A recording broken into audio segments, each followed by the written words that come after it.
ഈശോ മിശിഹായ്ക്ക് സ്തുതിയായിരിക്കട്ടെ. ഞാൻ brother Shaiju Adappally, Ernakulam saint Mary's prayer മിനിസ്ട്രിയിൽ നിന്നാണ്. 1 കൊറിന്തോസ് 9:16 വചനത്തിൽ ആരംഭിക്കുകയാണ്. ഞാൻ സുവിശേഷം പ്രസംഗിക്കുന്നെങ്കിൽ അതിൽ എനിക്ക് അഹംഭാവത്തിന് വകയില്ല, അത് എൻ്റെ കടമയാണ്. ഞാൻ സുവിശേഷം പ്രസംഗിക്കുന്നില്ലെങ്കിൽ എനിക്ക് ദുരിതം. അതായത് എന്നെ ദൈവം സുവിശേഷ ശുശ്രൂഷക്കായി വിളിച്ചിട്ടുണ്ടെങ്കിൽ ഞാൻ എന്ത് ചെയ്യണം? പ്രസംഗിക്കണം, പ്രസംഗിച്ചേ പറ്റൂ. കാരണം സുവിശേഷം പ്രസംഗിക്കുന്നില്ലെങ്കിൽ എനിക്ക് ദുരിതമെന്നാണ് പൗലോസ്ലീഹ വ്യക്തമാക്കുന്നത്. തൻ്റെ ജീവിതാനുഭവമാണ്. അപ്പോൾ അത് വ്യക്തിപരമായ വിളിയാണ്. അത് മറ്റുള്ളവർ ഉൾക്കൊള്ളണമെന്നോ മനസ്സിലാകണമെന്നോ അംഗീകരിക്കണമെന്നോ പോലും ഇല്ല. ഞാനിപ്പോൾ ഇങ്ങനൊരു വീഡിയോ പോസ്റ്റ് ചെയ്യാനുള്ള ഒരു കാര്യം, ഇന്നലെ വൈകിട്ട് ഞാൻ ഒരു ലൈവ് വീഡിയോ കാണാനിടയായി. ബ്രദർ മാരിയോ ജോസഫും അദ്ദേഹത്തിൻ്റെ ജീവിത പങ്കാളിയും ചേർന്ന് വളരെ സങ്കടത്തോടും വിഷമത്തോടും കൂടെ ഏതാനും കാര്യങ്ങൾ എഴുതി നോട്ട് ചെയ്ത് എടുത്ത് മറന്നു പോകാതിരിക്കാനാണെന്ന് കൂടിയാണ് പറഞ്ഞത്. ചോദ്യങ്ങളും അതിൻ്റെ മറുപടികളുമായിട്ട്. എന്നിട്ട് അതിൻ്റെ ആദ്യവും അന്ത്യവും എനിക്ക് മനസ്സിലായ ഒരു പ്രധാന പോയിൻ്റ് ഇതാണ്: അദ്ദേഹത്തിന് ഡയറക്റ്റായിട്ടും ഇൻഡയറക്റ്റായിട്ടും അദ്ദേഹത്തിൻ്റെ സുവിശേഷ പ്രഘോഷണ ശുശ്രൂഷകളിൽ ഉണ്ടായിക്കൊണ്ടിരിക്കുന്ന ചില പ്രതിസന്ധികൾ, ചില ചോദ്യങ്ങൾ, ചില ഉത്തരങ്ങൾ, ചില വെല്ലുവിളികൾ, അവയ്ക്ക് മറുപടിയായിട്ട് ഇപ്പോൾ അദ്ദേഹവും പങ്കാളിയും എടുത്തിരിക്കുന്ന തീരുമാനം ഇനി താൽക്കാലികമായിട്ട് സുവിശേഷ പ്രഘോഷണ ദൗത്യം നിർത്തിവെക്കുകയാണ്. ഒരു വിജാതീയനായിരുന്ന ഒരു മുസ്ലിം സമുദായത്തിൽപ്പെട്ടിരുന്ന ആ വ്യക്തി കഴിഞ്ഞ അനേക വർഷങ്ങളായിട്ട് നമുക്ക് പലർക്കും അറിയാവുന്ന പോലെ മുരിങ്ങൂർ ഡിവൈൻ ധ്യാന കേന്ദ്രവും ലോകമാകമാനമുള്ള കത്തോലിക്ക സഭയിലെ വിവിധ ധ്യാന കേന്ദ്രങ്ങളും ശുശ്രൂഷകളുമായിട്ട് വചനപ്രഘോഷണങ്ങളും ക്ലാസ്സുകളും പ്രോഗ്രാമുകളും അതേസമയം അവരുടെ തന്നെയായ ഫിലോക്കാലിയ ധ്യാനവും ഒക്കെ നടന്നുകൊണ്ടിരിക്കുകയാണ്. അപ്പോൾ കാരണങ്ങളുള്ളതോ ഇല്ലാത്തതോ ആകട്ടെ, അതിനെക്കുറിച്ചൊരു വാഗ്വാദത്തിൽ ഏർപ്പെടുവാനോ ന്യായീകരിക്കാനോ അല്ല ഞാനിങ്ങനെ ഒരു വചനം പോസ്റ്റ് ചെയ്യുന്നത്. അവർ പറഞ്ഞ ഒരു കാര്യം ഇതാണ്: ഞങ്ങൾ ഇനി കുറച്ച് നാളത്തേക്ക് സുവിശേഷ പ്രഘോഷണം നിർത്തി, പ്രാർത്ഥിച്ചെടുത്ത തീരുമാനമാണ്. എന്നാൽ ഇനി ഞങ്ങൾ സുവിശേഷം കൂടുതൽ ജീവിക്കാൻ വേണ്ടി ശ്രമിക്കുകയാണ്, നീക്കിവെച്ചിരിക്കുകയാണ് ഇനിയുള്ള സമയം. അതോടൊപ്പം തന്നെ മോട്ടിവേഷൻ ക്ലാസ്സുകളും മറ്റും അവർ ചെയ്തുകൊണ്ടിരിക്കുന്ന സുവിശേഷ പ്രഘോഷണ ദൗത്യം നിർത്തി മറ്റ് ക്ലാസ്സുകളും കാര്യങ്ങളുമെല്ലാം അതേപോലെ തന്നെ തുടർന്നു കൊണ്ടിരിക്കും. എന്നാൽ സുവിശേഷം ഇനി പ്രസംഗിക്കുന്നില്ല. സുവിശേഷം ഇനി എന്നേക്കും പ്രസംഗിക്കുന്നില്ല എന്നല്ല, താൽക്കാലികമായിട്ട് ഇപ്പോൾ ഉണ്ടായിക്കൊണ്ടിരിക്കുന്ന ചില പ്രതിസന്ധികളും തർക്കങ്ങളും നിലനിൽക്കുമ്പോൾ അദ്ദേഹത്തിൻ്റെ ശുശ്രൂഷയുമായി ബന്ധപ്പെട്ടുണ്ടായിക്കൊണ്ടിരിക്കുന്ന വാദങ്ങളും അപവാദങ്ങളും രണ്ടുമുണ്ട്. അപ്പോൾ കാരണം ആ മേഖലയും പലതും ഞാനും കാണാനും കേൾക്കാനും ഇടയായതാണ്. അപ്പോൾ അതുകൊണ്ട് ഇനി സുവിശേഷം ജീവിക്കാനായിട്ട് തീരുമാനിച്ചു. എന്തു പറയുന്നു? അപ്പോൾ സുവിശേഷം എന്തിനുള്ളതാണ്? ജീവിക്കാനുള്ളതാണ്. സുവിശേഷം വിശുദ്ധ ജോൺ പോൾ II മാർപ്പാപ്പയുടെ വാക്കുകൾ: സുവിശേഷം പ്രസംഗിക്കുന്നവരെ അല്ല ഇന്ന് സഭയ്ക്ക് ആവശ്യം, സഭ അന്വേഷിക്കുന്നത്. സുവിശേഷം ജീവിക്കുന്നവരെയാണ് ഇന്ന് സഭയ്ക്ക് ആവശ്യം. ഞാനൊരു കാറ്റീസം അധ്യാപകനായിട്ടും കാറ്റീസം ഹെഡ് മാസ്റ്ററുമായിട്ടും ഞാനും എൻ്റെ ജീവിത പങ്കാളിയും 12 വർഷത്തോളം ഈ വിവിധ മേഖലകളിൽ ഇടവക ദേവാലയത്തിൽ സേവനം ചെയ്യാനുള്ള അവസരം ദൈവം തന്നു. അപ്പോൾ കാറ്റീസം ടീച്ചേഴ്സും PTA-കാരുമായിട്ടൊക്കെ മീറ്റിംഗ് കൂടിയ അവസരത്തിൽ പള്ളിക്ക് പുറത്തും പാരിഷ് ഹാളിൻ്റെ അടുത്തും കൊടിമരത്തിൻ്റെ അടുത്തും കാറ്റഗിസം കഴിഞ്ഞ കുട്ടികൾ, അത് മുൻകാലം മുതലെയുള്ള ഒരു ഉത്തരം കിട്ടാതെ നിൽക്കുന്ന ഒരു ചോദ്യമാണ്: എന്തുകൊണ്ട് ഇവർ പള്ളിക്കകത്തേക്ക് വരുന്നില്ല, അല്ലെങ്കിൽ കൊടിമരത്തിൻ്റെ ചുവട്ടിലും പാരിഷാളിൻ്റെ പുറകിലുമൊക്കെ ചില കുട്ടികളെങ്കിലും, ചില യുവാക്കളെങ്കിലും യുവതികളെങ്കിലും പോയി നിൽക്കുന്നു. പള്ളിക്ക് പുറത്ത് നിൽക്കുവാൻ, അകത്ത് കയറാതെ പുറത്ത് നിൽക്കുവാൻ എന്തുകൊണ്ട് ഇവർ താല്പര്യം കാണിക്കുന്നു? അപ്പോൾ അതിൽ മനസ്സിലായ പല കാര്യങ്ങളും മറുപടികളും അധ്യാപകരും വീട്ടുകാരും പറഞ്ഞെങ്കിലും അതിൽ മനസ്സിലായ ഒരു കാര്യം ഇതാണ്: സുവിശേഷം കാറ്റീസം പഠിപ്പിക്കുന്നവരെയല്ല, കാറ്റീസം ജീവിക്കുന്നവരെയാണ് ആവശ്യം. അപ്പോൾ യൂത്ത് എന്ന് പറഞ്ഞാൽ എന്തിനേയും ചോദ്യം ചെയ്യുന്ന എന്തിനേയും അവർ വീക്ഷിക്കുന്ന, ശ്രദ്ധിക്കുന്ന ഒരു പ്രായമാണ്. ഇത്രയും നാൾ അവർ പഠിച്ചു, കേട്ടു, മനസ്സിലാക്കി. പക്ഷെ അവരുടെ ജീവിതം കൊണ്ട് ജീവിക്കുന്ന ദൈവത്തെ ജീവിക്കുന്നവരിൽ കൂടിയും പ്രഘോഷിക്കുന്നവരിൽ കൂടി മനസ്സിലാക്കി തിരിച്ചറിഞ്ഞ് ദൈവത്തെ അന്വേഷിക്കുന്ന അല്ലെങ്കിൽ കണ്ടെത്താൻ ശ്രമിക്കുന്ന ഒരു കാലഘട്ടമാണ് ഈ പ്രായമെന്ന്. അപ്പോൾ ഞാൻ ബ്രദർ മാരിയോ ജോസഫിൻ്റെ കാര്യവുമായിട്ട് ചിന്തിച്ച് വന്നപ്പോൾ 9 കാര്യങ്ങൾ പരിശുദ്ധാത്മാവ് എൻ്റെ മനസ്സിൽ തന്നു. ആ കാര്യങ്ങൾ ഇന്ന് ഷെയർ ചെയ്യുകയാണ്. ഒന്നാമത്തെ കാര്യം, സുവിശേഷം പ്രസംഗിക്കണം. ആര് പ്രസംഗിക്കണം? മാമോദീസ സ്വീകരിച്ച് യേശുവിനെ രക്ഷകനും നാഥനുമായി തീർന്ന് കത്തോലിക്ക സഭയിലെ ക്രിസ്തുവിൻ്റെ ഭൗതിക ശരീരത്തിലെ അംഗമായി തീർന്ന ഓരോ വ്യക്തിക്കും കർത്താവിൻ്റെ സുവിശേഷം, വചനം പ്രസംഗിക്കാനും ജീവിക്കാനുമുള്ള വിളിയാണ്. ഇല്ല എങ്കിലൊന്ന് ശ്രദ്ധിച്ചു നോക്കുക. മാമോദീസ നടക്കുന്ന അവസരങ്ങളിൽ പലപ്പോഴും നമ്മൾ വിരുന്നുണ്ണാനും അല്ലെങ്കിൽ കൂട്ടം കൂടിയാലും ശ്രദ്ധിക്കാറില്ല അവിടെ എന്തൊക്കെയാണ് പ്രാർത്ഥിക്കുന്നത്, വായിക്കുന്നത്.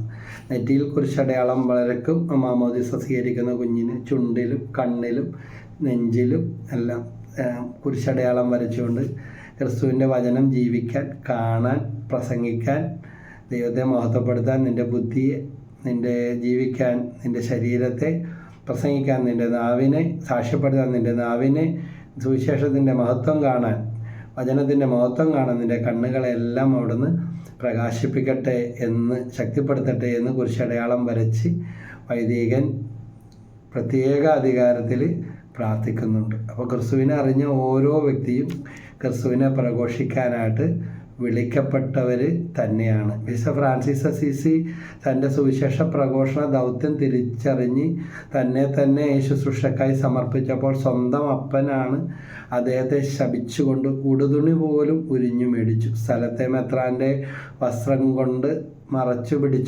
നാണം മറച്ചു പിടിച്ചുകൊണ്ട് അദ്ദേഹം പറയുന്നുണ്ട്, ഇനി മുതൽ എനിക്ക് ദൈവത്തെ പിതാവേ എന്ന് വിളിക്കാനായിട്ട് സാധിക്കും. അപ്പോൾ ഓരോ സുവിശേഷ പ്രഘോഷകനും സ്വർഗീയ പിതാവിൻ്റെ ആ മഹത്വത്തിൽ, ആ കൃപയിൽ, ദൈവമായ കർത്താവായ യേശുക്രിസ്തുവിൽ, പരിശുദ്ധാത്മാവിൽ നിറഞ്ഞുകൊണ്ട് ദൈവത്തിന് മഹത്വം കൊടുത്തുകൊണ്ട് സുവിശേഷം പ്രസംഗിക്കുന്നവരായി തീരണം. വിശുദ്ധ മാർ തെരേസയുടെ ജീവിതത്തിൽ 2 കൈ നീട്ടി വന്നാട്ടെ എന്നും പറഞ്ഞ് സ്വീകരിക്കുന്ന അനുഭവമൊന്നുമല്ല മദറിന് ഉണ്ടായത്. എന്താ ഉണ്ടായത്? ഇതാ വിശുദ്ധ മാർ തെരേസയുടെ ആ പരിപാടികളെല്ലാം ഞാൻ പ്രീ ഡിഗ്രിക്ക് പഠിച്ചുകൊണ്ടിരുന്നപ്പോൾ പഠിച്ചിട്ടുള്ള ഭാഗങ്ങൾ, അല്ലെങ്കിൽ അന്ന് സാറ് എഡ്വേർഡ് സാറ് ഞങ്ങൾക്ക് ഇംഗ്ലീഷ് പഠിപ്പിച്ച സാറ് സെൻറ്റ് ആൽബർട്ട്സിൽ പഠിച്ചപ്പോൾ പറഞ്ഞു തന്ന അദ്ദേഹത്തിന് വായിച്ചിട്ടുള്ള മനസ്സിലായിട്ടുള്ള മറ്റ് കാര്യങ്ങളെല്ലാം ചേർത്ത് വിശുദ്ധ മാർ തെരേസയെക്കുറിച്ച് വളരെ വ്യക്തമായിട്ട് അന്ന് പഠിപ്പിച്ചു തന്ന കാര്യങ്ങളൊക്കെ കുറച്ച് നമ്മുടെ ഉള്ളിൽ കിട്ടിയിട്ടുണ്ട്. അപ്പോൾ വിശുദ്ധ മാർ തെരേസയുടെ സ്ഥാപനം അടച്ചു പൂട്ടിക്കാനും ഇത് മതപരിവർത്തനം ചെയ്യാനുള്ളതാണ് എന്നൊക്കെയുള്ള തെറ്റിദ്ധരിക്കുകയും ധരിപ്പിക്കുകയും ചെയ്ത് ചിലരൊക്കെ കോലാഹലമുണ്ടാക്കി ആളുകളെ കൂട്ടി വലിയ പ്രശ്നമായി വന്നപ്പോൾ സ്ഥലത്തെ മേയറും കോർപ്പറേഷൻ അധികാരികളും മുനിസിപ്പാലിറ്റിക്കാരും പോലീസ് ഉദ്യോഗസ്ഥരും ഒക്കെ വന്നു. അങ്ങനെ അവർ അകത്ത് കയറി ഈ മദർ ചെയ്യുന്ന ശുശ്രൂഷ, കുഷ്ഠരോഗി, അഴിഞ്ഞതും അഴുകിയതും പുഴുത്തതും മാതാപിതാക്കൾ ഉപേക്ഷിച്ച കുഞ്ഞുങ്ങളും ഇവർക്കൊക്കെ വെച്ച് കെട്ടുന്നതും ശുശ്രൂഷ ചെയ്യുന്നതും അവരെ സേവിക്കുന്നതും എല്ലാം കണ്ടപ്പോൾ അധികാരികൾ പുറത്ത് വന്ന് ഇത് പൂട്ടിക്കാൻ പറഞ്ഞ് ബഹളം ഉണ്ടാക്കിയവരോട് പറഞ്ഞ ഇതാണ്: അവർ ചെയ്യുന്ന കാര്യങ്ങൾ നിങ്ങൾ അല്ലെങ്കിൽ നിങ്ങളിൽ ആരെങ്കിലും ഏറ്റെടുത്ത് അകത്ത് കയറി കാണാം ചെയ്താൽ അപ്പോൾ ഇവരെ ഞങ്ങൾ പൂട്ടിച്ച് പറഞ്ഞയക്കാം എന്ന്. അതിനാരും തയ്യാറായില്ല. പിൽക്കാലത്ത് എതിര് നിന്നവർ തന്നെ വിശുദ്ധ മാർ തെരേസയുടെ സുവിശേഷ ശുശ്രൂഷയ്ക്ക് വേണ്ട സഹായവും പ്രോത്സാഹനവും എല്ലാം കൊടുത്തതായിട്ട് നമ്മൾ കാണുകയാണ്. മിസ്റ്റർ മാർട്ടിൻ ബോറസിൻ്റെ ജീവിതത്തിലും അമ്മയെയും മക്കളെയും സ്വന്തം അപ്പൻ ഉപേക്ഷിച്ചു പോയിട്ടും ഇതാ ആ വിശുദ്ധിയുടെ ചൈതന്യത്തിൽ നിന്ന് വിട്ടുപോകാതെ ഒരു സുവിശേഷമായി ജീവിക്കുകയും സുവിശേഷം പ്രസംഗിക്കുകയും ചെയ്ത മിസ്റ്റർ മാർട്ടിൻ ബോറസിൻ്റെ അനുഭവം തിരുസഭ നമുക്ക് പങ്കുവയ്ക്കുന്നുണ്ട്. അതുപോലെ സുവിശേഷമായി ജീവിച്ച് സുവിശേഷമേകി ജീവിച്ച് മൊളോക്കോയിൽ കുഷ്ഠരോഗികളെ നാട് കടത്തുന്ന ഒരു കാലഘട്ടം ഉണ്ടായിരുന്നു, മൊളോക്കോ ദ്വീപിലേക്ക്. അപ്പോൾ അവർക്ക് വേണ്ടി പോയി ശുശ്രൂഷ ചെയ്യുകയും സുവിശേഷം നൽകുകയും ചെയ്ത ഫാദർ ഡാമിയൻ കുഷ്ഠരോഗം പിടിപെട്ട് ഇതാ സുവിശേഷമേകിയവൻ സുവിശേഷമായി തീർന്ന് തൻ്റെ വിശ്വാസത്തെ, തൻ്റെ രക്ഷകനെ ക്രിസ്തുവിനെ തള്ളിപ്പറയാതെ അൾത്താരയിലെ വണക്കത്തിന് യോഗ്യനായി തീർന്നു. വിശുദ്ധ സീത പുണ്യവതി 12-ാമത്തെ വയസ്സിൽ ഒരു വീട്ടിലെ വീട്ടുവേലക്കാരിയായിട്ട് കൊണ്ടുവന്ന് അമ്മ ആ മകളെ ആക്കി. സീത, വിശുദ്ധ സീത.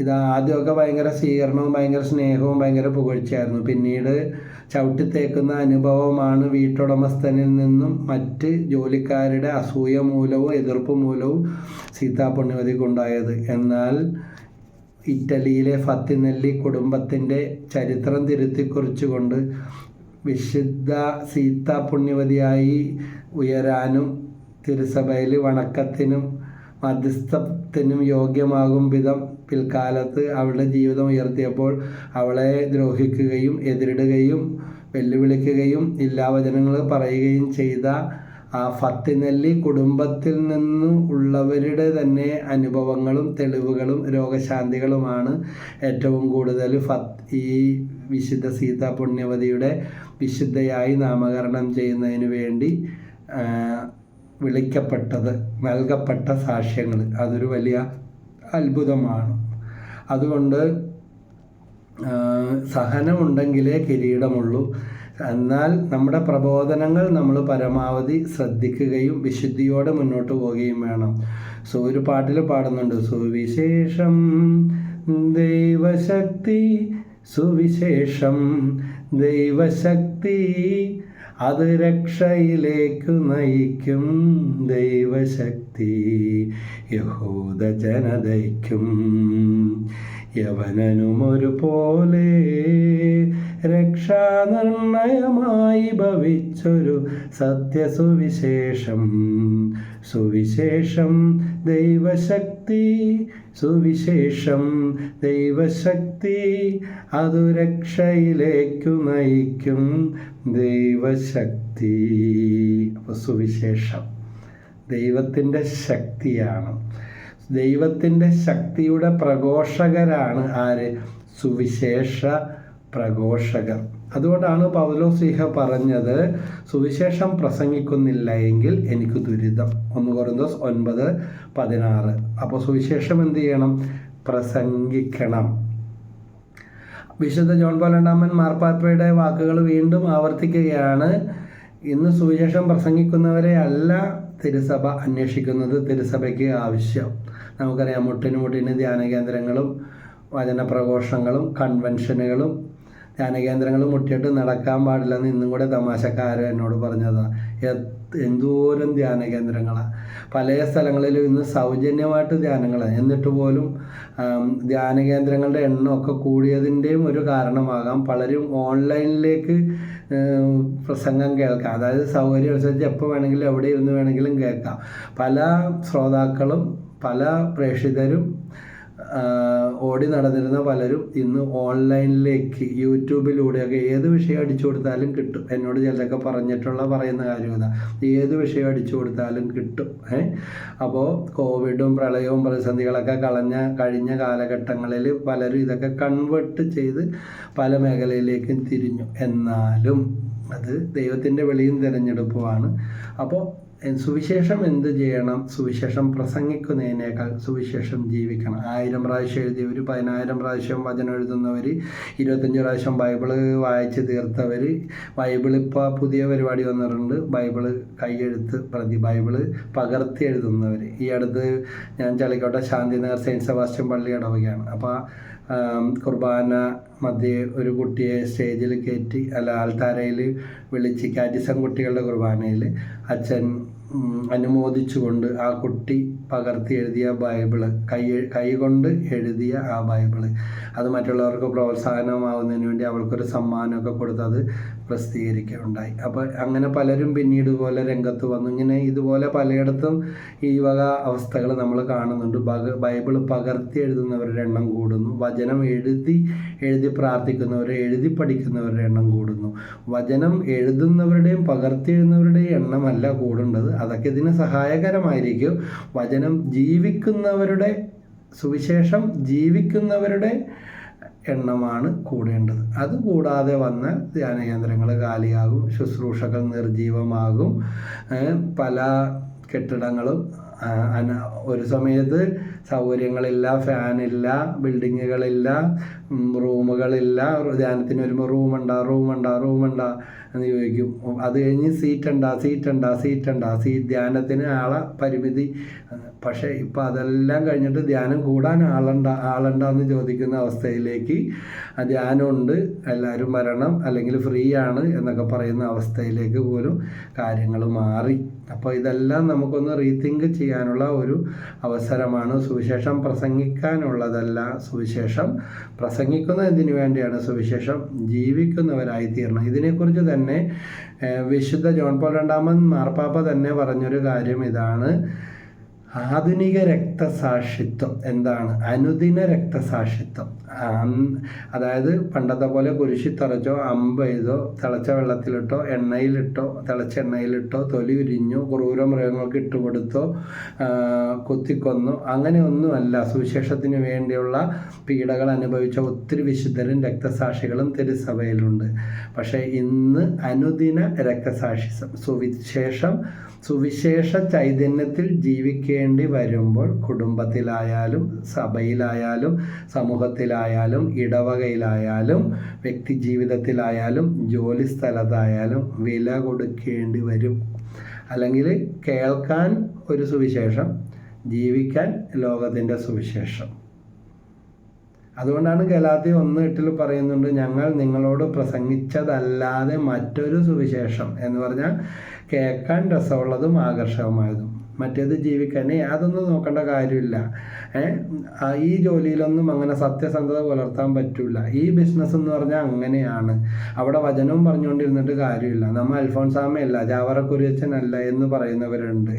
അപ്പോൾ ഈ ശമ്പളം കൊണ്ട് മാത്രം ജീവിക്കാൻ പറ്റില്ല, കൈക്കൂലി ഒന്നും മേടിച്ചാൽ കുഴപ്പമില്ലെന്ന് പറയുന്നവരും, മേടിച്ചവരനുഭവിക്കുന്ന ദുരിതം. ഒരു ഓർത്തഡോക്സ് പള്ളിയിലെ അച്ഛൻ്റെ ഭാര്യ ഇലക്ട്രിസിറ്റി ബോർഡിൽ എഞ്ചിനീയറായിട്ട് ജോലി എടുക്കുമ്പോൾ, അന്ന് ഞാൻ മറ്റൊരു പ്രൈവറ്റ് സ്ഥാപനത്തിൽ ഒരു ബാങ്കിങ് സെക്ടറിൽ ജോലി എടുക്കുമ്പോൾ ഞങ്ങളുടെ ഇൻവെസ്റ്റ്മെൻറ്റ് പ്ലാനുകളുമായിട്ട് അവരെ സമീപിച്ചപ്പോൾ അവർ പറഞ്ഞു, ഈ കിട്ടുന്ന ശമ്പളം കൊണ്ട് എൻ്റെ കുടുംബത്തിന് ജീവിക്കാനും വീടും കാര്യങ്ങളും ക്രമീകരണങ്ങൾ അത് തന്നെ ഞാൻ കഷ്ടിച്ച് മുന്നോട്ട് പോകുന്നു.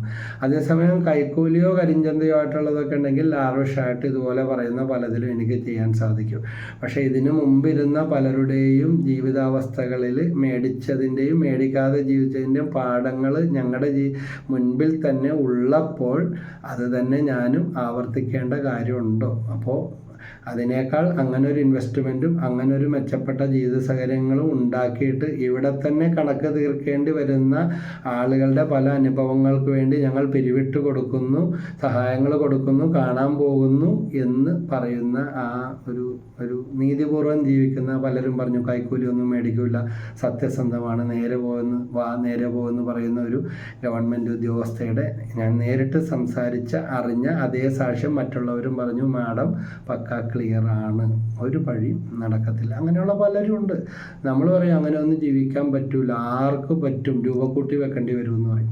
അപ്പോൾ സുവിശേഷം എഴുതി പഠിക്കാനുള്ളതോ പറഞ്ഞു കൊടുക്കാനുള്ളതോ അല്ല, സുവിശേഷം ജീവിക്കാനുള്ളതാണ്. അതുകൊണ്ട് ഇങ്ങനെ പറയാറുണ്ട്, നമുക്ക് എത്ര സുവിശേഷമുള്ളത്? 4 സുവിശേഷം.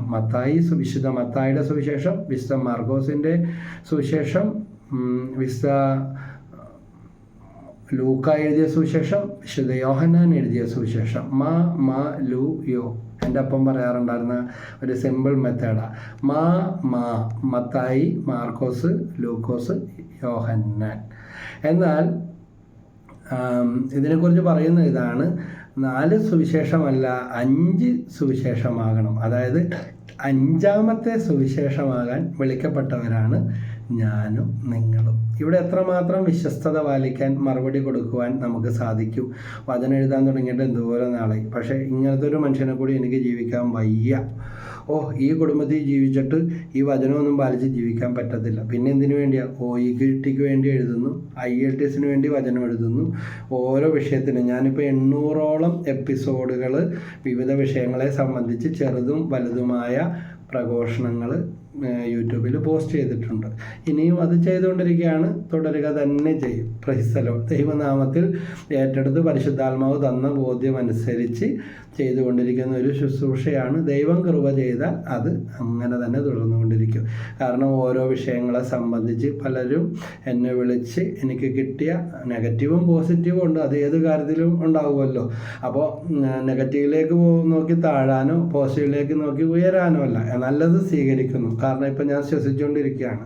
ശ്വസിക്കുന്ന വായുവിൽ നല്ലതും ചീത്തയായ പലതും ഉണ്ടാകും. പക്ഷേ എൻ്റെ ശരീരം ഓക്സിജൻ സ്വീകരിക്കുന്നു, കാർബൺ ഡൈ ഓക്സൈഡ് പുറത്തു വിടുന്നു. വിശുദ്ധ ജോൺ മരിയ വിയാനിയുടെ ജീവിതത്തിൽ അദ്ദേഹത്തെ പുകഴ്ത്തിക്കൊണ്ടും അദ്ദേഹത്തെ അങ്ങേറ്റം ഇകഴ്ത്തിക്കൊണ്ട് താഴ്ത്തിക്കൊണ്ട് ഒത്തിരി ലെറ്ററുകളൊക്കെ കിട്ടുമായിരുന്നു. അന്ന് ലെറ്ററിൻ്റെ കാലമാണല്ലോ. അപ്പോൾ അങ്ങനത്തെ പല അനുഭവങ്ങളും ഉണ്ടായിട്ടുണ്ട്. പിശാചുക്കൾ അദ്ദേഹത്തിൻ്റെ കട്ടിൽ വരെയും കത്തിച്ച് കളഞ്ഞെന്നും പറഞ്ഞൊക്കെ അതിനെക്കുറിച്ച് വായിക്കാനിടയായിട്ടുണ്ട്. അപ്പോൾ ഇങ്ങനെയുള്ള പല ഉപദ്രവങ്ങളും പല പുകഴ്ത്തിയും താഴ്ത്തിയും പറയുന്ന കാര്യങ്ങൾ വന്നിട്ടുണ്ടെങ്കിൽ അദ്ദേഹം പൊക്കുന്നത് പൊങ്ങിയിട്ടുമില്ല, താഴ്ത്തുന്നത് താഴ്ന്നിട്ടുമില്ല. അപ്പോൾ ഒരു സുവിശേഷകൻ ശ്രദ്ധിക്കേണ്ട ഒരു കാര്യമാണ്, തിരുത്താനുള്ള കാര്യങ്ങളുണ്ടെങ്കിൽ അത് തിരുത്തുക, പക്ഷെ പുകഴ്ത്തുന്നതിൽ പൊങ്ങിയും പോകണ്ട. അപ്പോൾ ദൈവത്തെക്കാൾ മുകളിലായി പോകും. അതൊരിക്കലും വേണ്ട. പിന്നെ സഭ വേണ്ടെന്ന് തോന്നും, മെത്രാൻ വേണ്ടെന്ന് തോന്നും, അച്ഛൻ വേണ്ടെന്ന് തോന്നും, പള്ളി വേണ്ടെന്ന് തോന്നും. അപ്പോൾ പിന്നെ മാർപ്പാപ്പക്ക് കുറ്റം, അച്ഛന് കുറ്റം, സഭക്ക് കുറ്റം, ധ്യാനകേന്ദ്രത്തിന് കുറ്റം. ഇതെല്ലാം എനിക്ക് തന്ന് എന്നെ കൃപയിൽ വളർത്തി ഇവിടം വരെ എത്തിച്ചത് ആരാണ്? അത് തന്നെത്താനെ സ്വന്തം കഴിവ് കൊണ്ട് അങ്ങാട് വളർന്നു വന്നതാണ്. അപ്പം തട്ട് കിട്ടും. അപ്പോൾ അതുകൊണ്ട് നമ്മൾ കയറിപ്പോകുന്ന വഴികൾ ഏത് സുവിശേഷ ശുശ്രൂഷകരായാലും നമ്മളെ വളർത്തിയവരെയും സഹായിച്ചവരെയും വചനം പറഞ്ഞു തന്നവരെയും പഠിപ്പിച്ചവരെയും കൗൺസിലിംഗ് ചെയ്തവരെയും കുമ്പസാരിപ്പിച്ചവരെയും നമ്മുടെ ആധ്യാത്മിക ഗുരുക്കന്മാരെ ഒന്നും മറന്നു പോകരുത്. നമ്മളെ പഠിപ്പിച്ച ഗുരുക്കന്മാർ, നമ്മുടെ വളർത്തിയ മാതാപിതാക്കൾ അല്ലേ. അപ്പോൾ മാതാപിതാക്കന്മാരെ പോലും അനാഥ മന്ദിരങ്ങളിൽ തള്ളപ്പെടുന്ന ഒരു കാലഘട്ടം. പറയുമ്പോൾ പറയും അവർക്ക് കൂടുതൽ സൗകര്യവും ഒരേ പ്രായക്കാർ എല്ലാവിധ താമസ സൗകര്യവും ഉണ്ട്, അവർക്ക് വേണ്ടത് അതാണ്. അപ്പം അങ്ങനെ ഒരു അവഗണനയിലേക്ക് നമ്മളൊരിക്കലും സുവിശേഷ ശുശ്രൂഷകർ പോകരുത്. സുവിശേഷമാകാനും സുവിശേഷമേകാനും നാഥൻ വിളിക്കുന്നു നമ്മെ. പാട്ടിൽ പാടൂല്ലേ സുവിശേഷ ഗീതികൾ പാടാൻ അല്ലേ. അപ്പോൾ സുവിശേഷമാകണം, സുവിശേഷമേകണം. ആദ്യം സ്വന്തം കുടുംബത്തിൽ ജെറുസലേമിലും യൂദയായിലും സമരിയായിലും അപ്പോസ്തല പ്രവർത്തനത്തിൽ നമ്മൾ കാണുന്നത് ഇതാണ്. 1-ാം അധ്യായത്തിൽ ലോകത്തിൻ്റെ അതിർത്തികൾ വരെ നിങ്ങൾ എനിക്ക് സാക്ഷികൾ. ജെറുസലേം എന്ന് പറഞ്ഞാൽ സ്വന്തം ഭവനം, ജെറുസലേമിലും യൂദയായിലും എന്ന് പറഞ്ഞാൽ അയൽ ഭവനങ്ങളിലും അവരനുകൂലമോ പ്രതികൂലമോ ആകട്ടെ. എസെക്കിയേൽ 28-24 പറയുന്നു, ഇസ്രായേൽ ജനത്തിൻ്റെ അയൽവാസികളിൽ 28-24 എസെക്കിയേൽ അയൽവാസികളിൽ ആരും ഇനിമേൽ കുത്തുന്ന മുള്ളോ മുൾപ്പടർപ്പോ ആയിരിക്കില്ല. അതുകൊണ്ട് ഇതുവരെ എങ്ങനെയും ആയിരിക്കാം, ചിലപ്പോൾ അങ്ങനത്തെ അനുഭവങ്ങളായിരിക്കാം. പക്ഷേ അവിടെ എല്ലാം ദൈവം അവിടെ സുവിശേഷമേകാൻ നമുക്ക് സാധിക്കണം. ജെറുസലേമിലും യൂദയായാലും സമരിയായാലും ജെറുസലേംകാരും സമരിയാക്കാരും തമ്മിൽ അന്ന് ശത്രുതയിലൂടെ കടന്നു പോകുന്നു. അപ്പോൾ സമരിയാക്കാരുടെ ഇടയിൽ, ശത്രുക്കളുടെ ഇടയിലും സുവിശേഷമാകണം. മഹാത്മാഗാന്ധിയുടെ ജീവിതത്തെക്കുറിച്ച് അദ്ദേഹം പറഞ്ഞിട്ടുണ്ട്, ക്രിസ്തുവിനെ എനിക്കിഷ്ടമാണ്, ക്രിസ്ത്യാനികളെ എനിക്ക് പേടിയാണ്. അപ്പോൾ ഒരിക്കൽ വെള്ളക്കാർക്ക് മാത്രം മേൽക്കോയ്മ അല്ലെങ്കിൽ ട്രെയിനിലൊക്കെ ഇരുന്ന് പോകാൻ വേണ്ടി പാടുള്ളൂ. അന്നേരം അവരെ കാണുമ്പോൾ എഴുന്നേറ്റ് കൊടുക്കണം. വിദ്യാസമ്പന്നനായ മഹാത്മാഗാന്ധി ട്രെയിനിൽ സീറ്റിലിരുന്ന് യാത്ര ചെയ്യുമ്പോൾ കല്ലിളകിയ വെള്ളക്കാരൻ ഇദ്ദേഹത്തെ വലിച്ച് താഴെയിട്ട് ചവിട്ടി പല്ലിളകിപ്പോയി. അപ്പോൾ മഹാത്മാഗാന്ധി ചോദിച്ചൊരു ചോദ്യം ഇതാണ്, സുഹൃത്തെ അങ്ങയുടെ കാലിന് വല്ലതും പറ്റിയോ എന്ന്. ഇങ്ങനെ ഒരു വിശുദ്ധരുടെയൊക്കെ ജീവിതം, ഒരു വിശുദ്ധനെ കുറിച്ച് കേട്ടിട്ടുണ്ട്, മരിക്കാൻ നേരം കോമഡി പറഞ്ഞ, അതായത് ഈ താടി ഒന്ന് ഞാൻ പൊക്കി പിടിച്ചോട്ടെ, ഈ താടി നിങ്ങൾക്കൊരു ഉപദ്രവവും ചെയ്തിട്ടില്ല, നിങ്ങൾക്ക് വേണ്ടത് എൻ്റെ കഴുത്തല്ലേ, എൻ്റെ കഴുത്ത് അറുത്തെടുത്തോ, ഈ താടി ഒന്ന് പൊക്കി പിടിക്കാൻ എന്നെ അനുവദിക്കുക. ഇങ്ങനെ കഴുമരത്തിലേക്ക് പോയവരും തിളച്ച എണ്ണയിലേക്ക് വീണവരും സിംഹങ്ങളുടെ മുമ്പിൽ എറിയപ്പെട്ടവരും പീഡനങ്ങളേറ്റ് ഇഞ്ചിഞ്ചാട്ട് മരിച്ച ഒത്തിരി വിശുദ്ധന്മാർ തിരുസഭയിലുണ്ട്. വിസപത്രോസ്ലീഹ പോലും ഇതാ സഹനത്തെ തള്ളിപ്പറഞ്ഞ ആ അപ്പസ്തോലൻ അവസാനം ക്രിസ്തുവിനെ പോലെ മരിക്കാൻ യോഗ്യതയില്ലെന്ന് പറഞ്ഞ് തലകീഴായി തന്നെ ക്രൂശിച്ചാൽ മതി എന്ന് പറഞ്ഞ് അങ്ങനെ ഒരു മരണം ഏറ്റെടുക്കുകയാണ്. അപ്പോൾ സുവിശേഷമാകണം, ജീവിക്കുന്ന സുവിശേഷമേകണം, ജീവിക്കുന്ന സുവിശേഷമായിട്ട് മാറണം. ലൂക്കാ സുവിശേഷം 4:18-19 പറയുന്നുണ്ട്, കർത്താവിൻ്റെ ആത്മാവ് എൻ്റെ മേലുണ്ട്, ദരിദ്രരെ സുവിശേഷം അറിയിക്കുവാൻ അവിടുന്ന്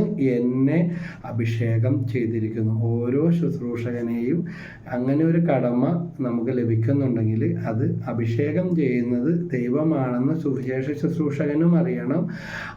അവരെ സ്വീകരിക്കുന്നവരും സ്വീകരിക്കാതിരിക്കുന്നവരും പ്രത്യേകം അറിഞ്ഞിരിക്കണം. അഭിഷേകം ചെയ്തിരിക്കുന്നു, ബന്ധിതർക്ക് മോചനവും അന്ധർക്ക് കാഴ്ചയും അടിച്ചമർത്തപ്പെട്ടവർക്ക് സ്വാതന്ത്ര്യവും കർത്താവിന് സ്വീകാര്യമായ വത്സരവും പ്രഖ്യാപിക്കാൻ അവിടുന്ന് തന്നെ അയച്ചിരിക്കുന്നു. തോന്നുംപടി നടക്കാനോ വഴിയെ വന്നതും വായിൽ വന്നതും വഴിയെ പോയതും കോതക്ക് പാട്ടെന്ന് പറഞ്ഞതുപോലെ പറയാനല്ല.